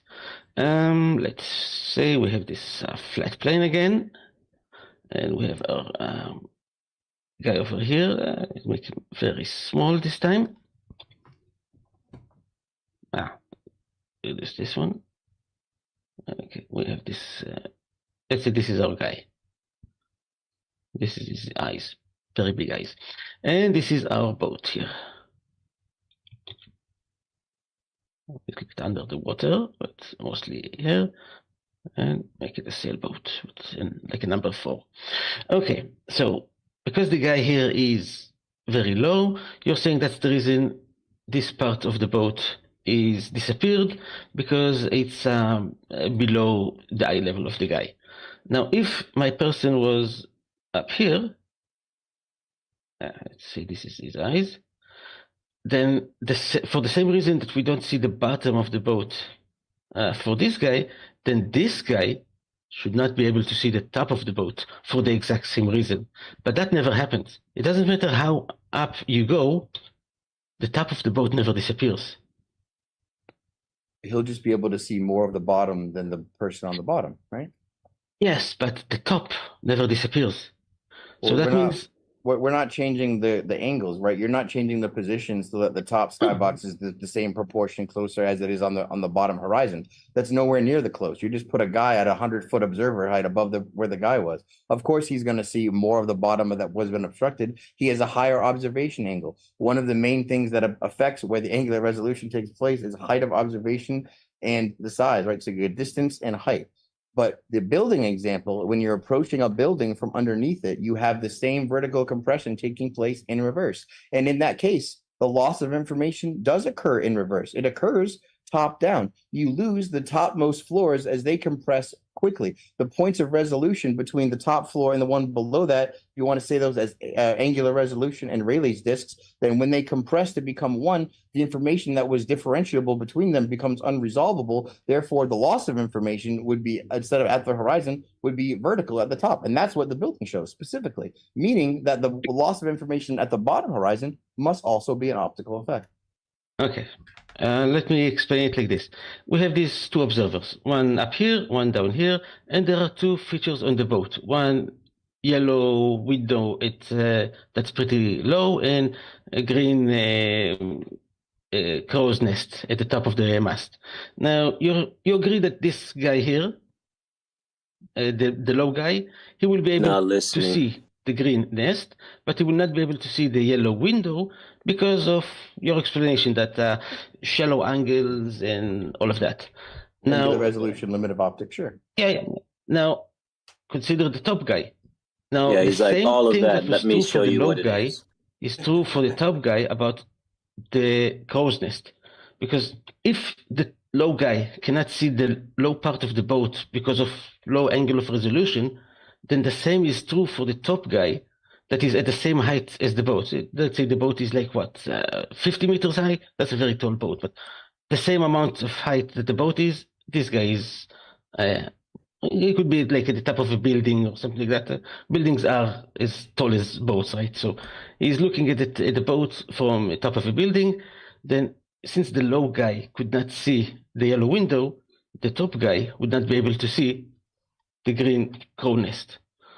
But we know that this doesn't happen. In fact, the higher you are, the more of the boat you see. The boats never disappear top down. No, I agree. Boats never disappear top down. So if the low angle of resolution for this thing is causing this one to disappear, the same thing should happen for the green crow nest for the guy on top, because it's the same angles. Well, let's do one more share on my side. I think we're almost out of time. Can't read that. Yeah, I got 5 minutes. So let's do one more share on this side. I got one more slide. Let's do Camber. No, let's do Camber. There we go. Camber. So there we go. If we see over here, we have the same example. We're going to lay out an optics bottom-up obstruction in a warehouse. This is when with a laser light. We can do the similar example with our Flat Earth Netherland brother did it with a laser and some netting. So what he did is he set up a bottom limit and a top limit representing in this netting over here. He's got a bottom horizon and a top horizon. They are very linear and straight. He's got a laser in the back. He's going to move it forward and back.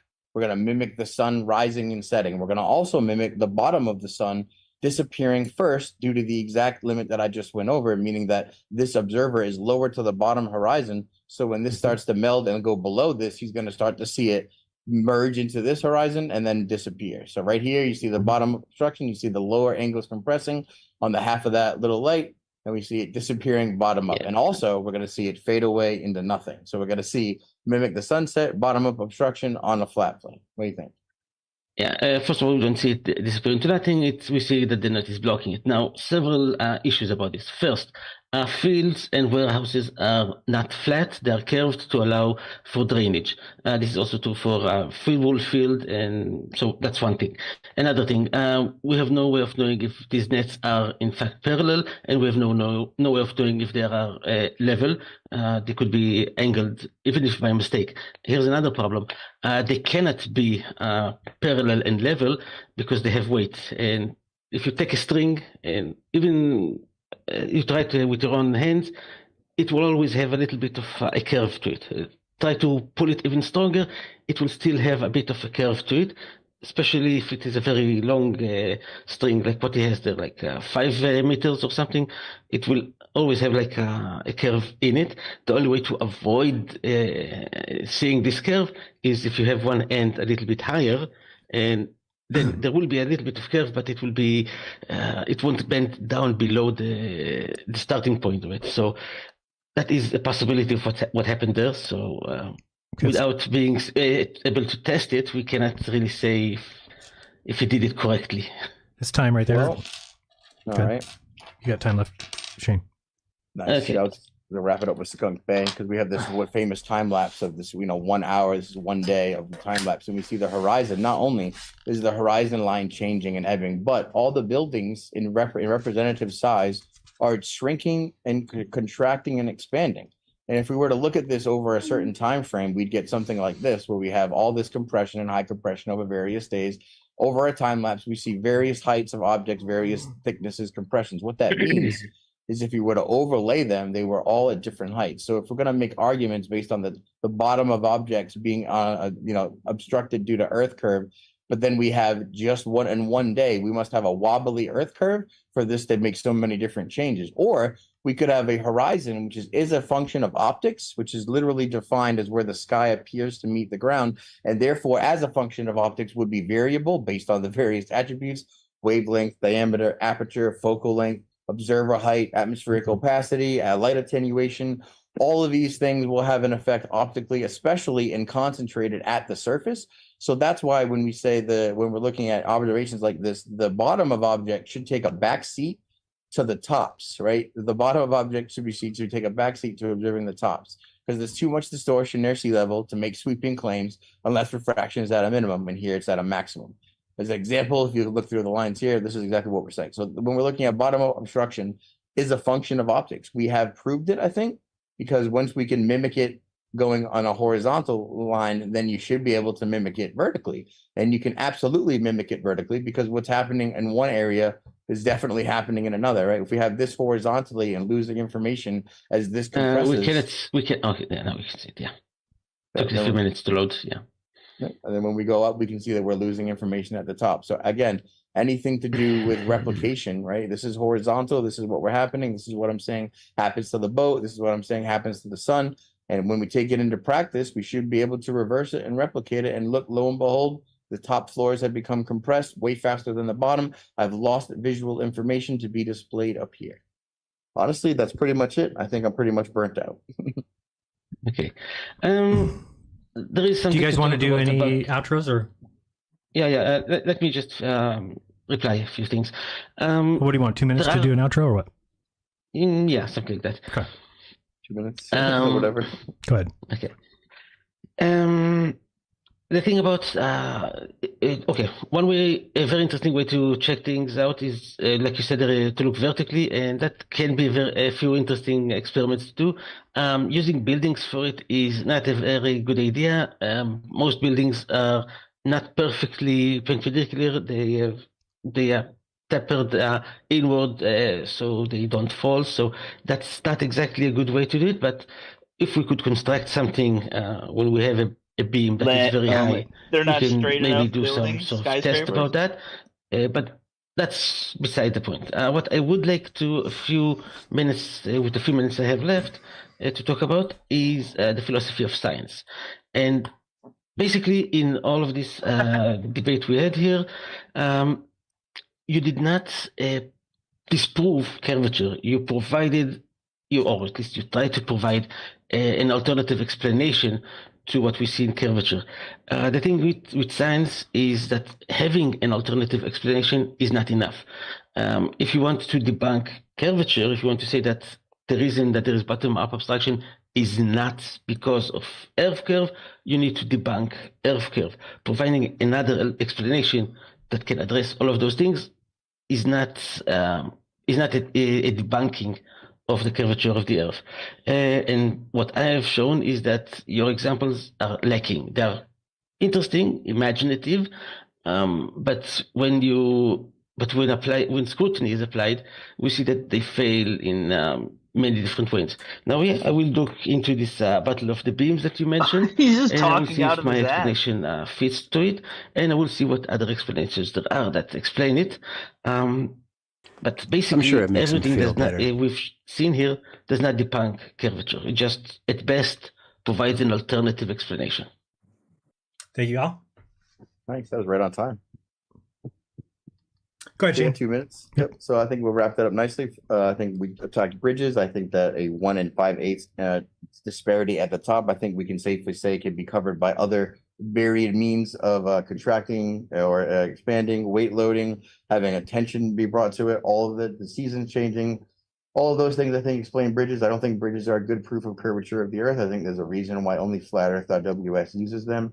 I think we went over the horizon a lot. We went over bottom-up obstruction. I think that was a good one. I think the radio horizon argument definitely could have went stronger for you. I think Battle of the Beams is a really excellent point for us. It's never been debunked. There is no refutation. There is no geometric way that is possible on a globe. We checked, we asked many people. If we go into the bottom of obstruction being proved by top down obstruction, I think that's a really good argument. I think if my argument is that I'm explaining, what you have previously attributed to physical Earth curve with an optical explanation, and then I'm furthering it by saying if it is an optical explanation, then we should be able to reverse it and have the same effect from the top down given the circumstances. And I think looking at a building in top down and approaching it from the bottom gives the same effect from the top. Therefore, it concludes that the bottom of obstruction would also be an optical effect. You said I didn't disprove curvature, but it's actually never been proven. By providing an alternative explanation for the phenomenon that has previously been mysteriously attributed to physical Earth curve, what we've done is dissuade people of the need for it in the first place, meaning that if it can be explained for optics, why would people ever say that the ships are going over the horizon when all we'd ever want to say is, look, they're going into the horizon, past your into the resolution limit, right? If that was the case, we would never need Earth curvature. The fact that it's never been substantiated is why I can list optical explanations as a surrogate for the phenomenon, and why I think that is sufficient. But also, I want to thank you for having a really, I think, polite, courteous debate. You're really nice to debate you. If you want to go again, I'll definitely do a different topic with you. Excellent. Let me make sure we have no super chats. I don't think I saw any come across. Nope, I don't see any over here. Let me check Rockfin, but I thought it was very polite as well. So thank you for doing that. I don't have anything else. So Eva, I'll tell people where they can find you if they're interested in more of your knowledge and work. Look for me on Twitter.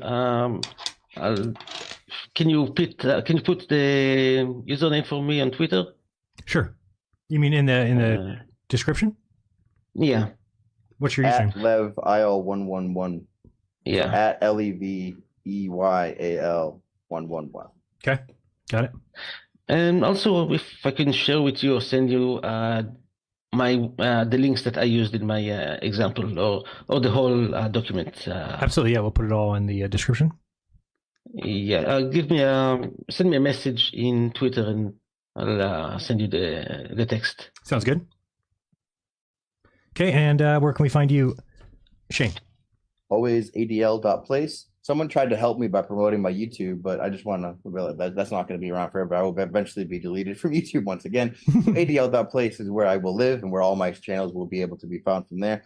Tomorrow, definitely check Alan out. He'll be back on your show debating Mortar Wand, and then we'll have I'll be running the watch party underneath the Cosmology and reverse it. Beautiful. So check us out then. 6 p.m. Pacific. So join us for that. Should be fun. And I believe that is it. All right, guys, we'll see you tomorrow. Thank you for joining us. It's been fun. We will talk to you soon. I remind you, do your own research. When you do, you'll never again believe all the bullshit you've been taught. Till next time, this has been Debatism. Peace. Thanks, everyone. Not a bad dude, though. Yeah. Good grief. Yeah. Not a great dude, but not a bad dude. What's your That was threshold? great. I love that top-down argument, man. That took him by surprise. The beams too. Well, Well, I at think you least gotta he stop wasn't using word rude. salad in your debates. At least he wasn't rude and stuff, huh? No, I he like seems pretty chill. I don't think he really grasped the idea that those planes probably. I can't hear you, dude. You're lagging hella hard, Brian. Yeah, I hear every third word, maybe. Shane G, you did great as usual. No surprise. Thank you, Liliana. Dude, you don't bring up Battle of the Beams to an Aether cosmologist. That's crazy. You don't talk about Radio Horizon. What are you doing, dude? Yeah, he did walk right into that. He was like, and look at this one little was Wikipedia like, thing if on I- radios. Yeah. Like, Bro, he okay. said your Look at my examples in-depth were presentation. Unreal. We got visuals, we got GIFs, videos, database pages, publishes, images. What do you want to talk about? And he's like, well, I got paint. It's like, okay, all right, touche. He was a mean painter. What do you guys think about that reciprocal zenith angles argument? The reciprocal zennies being Like how I first asked him, do you know the degree to which they're measuring spherical excess? And he's like, no. I was like, well, I do. It's 14 to 17 arc seconds. So what we're going to talk about, what we're going to measure, how we're going to affect our refraction coefficient, affecting it with, 5 10 arc seconds. That's crazy. insane, dude. You know, the more I watch you guys, Alan G and Shane G and all of you, Stone G, I just realized, my God, the Globers are so behind in actual real science, and they don't know it. They don't know it. They don't know that they're so behind. Imagine you can have an argument and you can just loosely refer to other people's knowledge and feel like you won. Crazy. Am I coming through better? Yeah.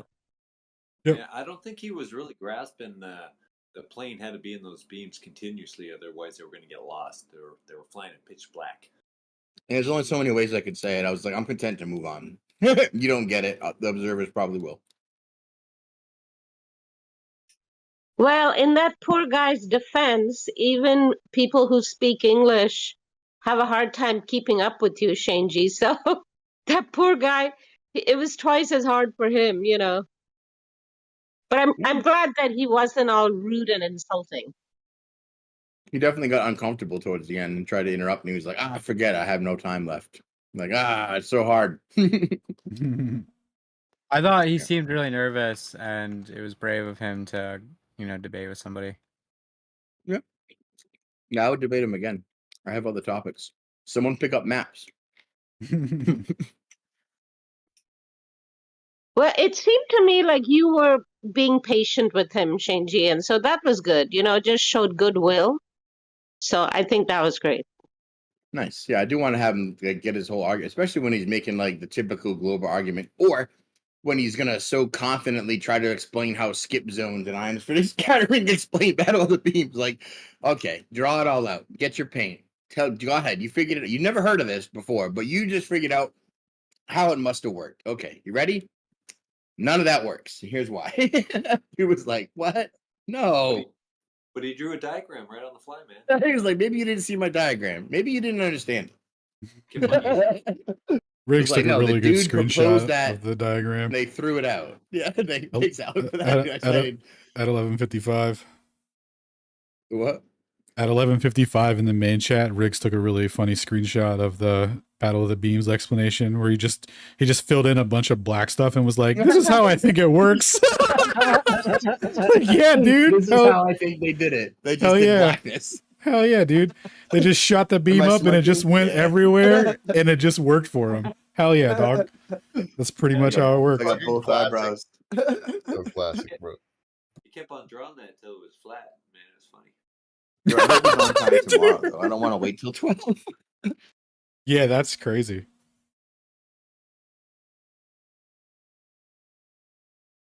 Yeah. Well, that was fun. Dude, that was I didn't awesome. expect to stay the whole time, but it was go ahead. No, I was going to say it was a great job there, Shane, but I'm heading out. That's what I was going to do. Yep. Thanks everyone for tuning in and hanging out till the end. Much love, guys. Really Nice debate, man. Yeah, my comment's going to be, I didn't expect to stay the whole time. I did stay because I was proud of you and everything you were ladling was solid. And I think you did speak slower, which was good for him because there might have been a language barrier, but I could just see, like, I'm backing up what Liliana said.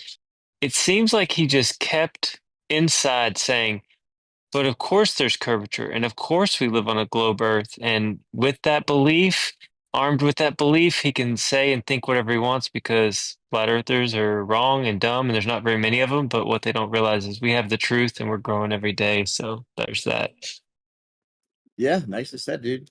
I like what he was like. You didn't disprove physical Earth curve. You provided a completely logical alternative explanation. That doesn't mean anything. I was like, oh, but it does because there's never been any Earth physical proof. So like, utter fail, I guess.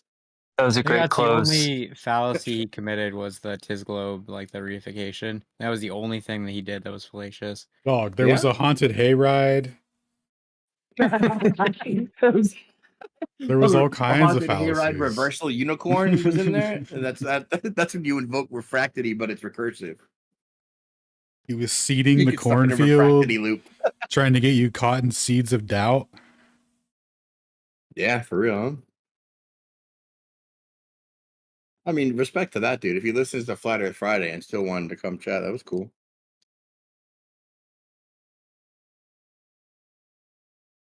I like respectable globers, man.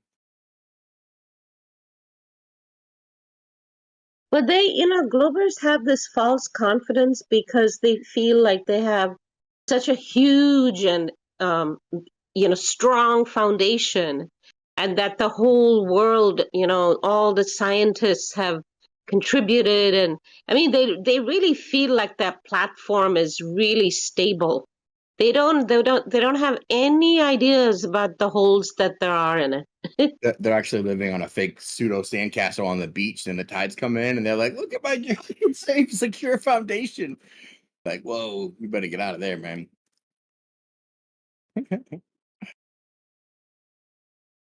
Yeah, their confidence is crazy, right? To come into something like, well, I don't know, but I know that you must be wrong because Earth ain't flat. So, yeah, I don't know how it works, but I know that it does. This is my argument, but I don't know how they measured it. What? Just to start off with, no, they said it was curvature. Well, did you consider all these other things? I like how you brought up the Flat Earth.ws article about that Arizona bridge. Yeah, it's like, I don't know where you got this, but I hope it wasn't from this place because you might be in danger. Like, if that's all you got.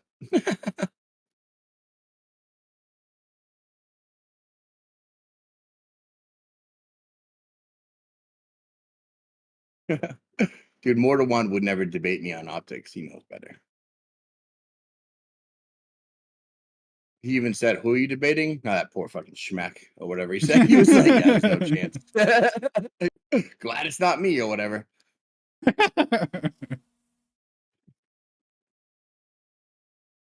Well, I think we're still live, so is that like an open invitation?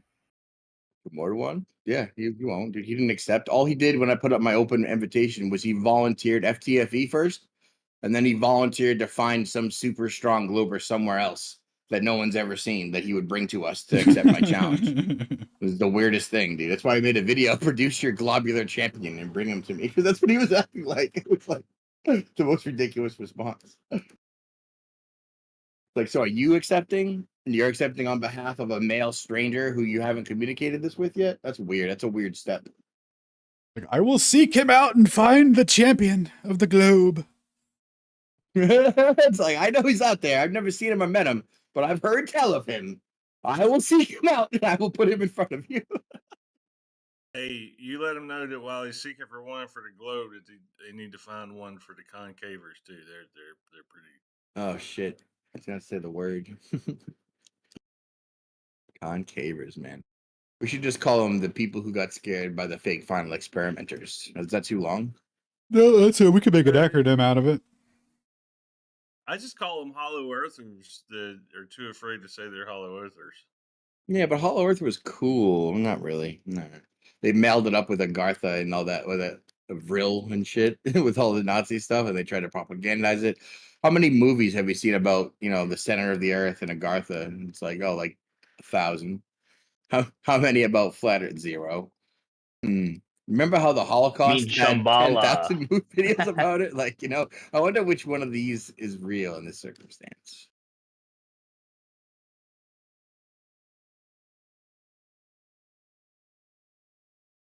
Yo, you was live the whole time. That must have been a hell of a watch party, dude.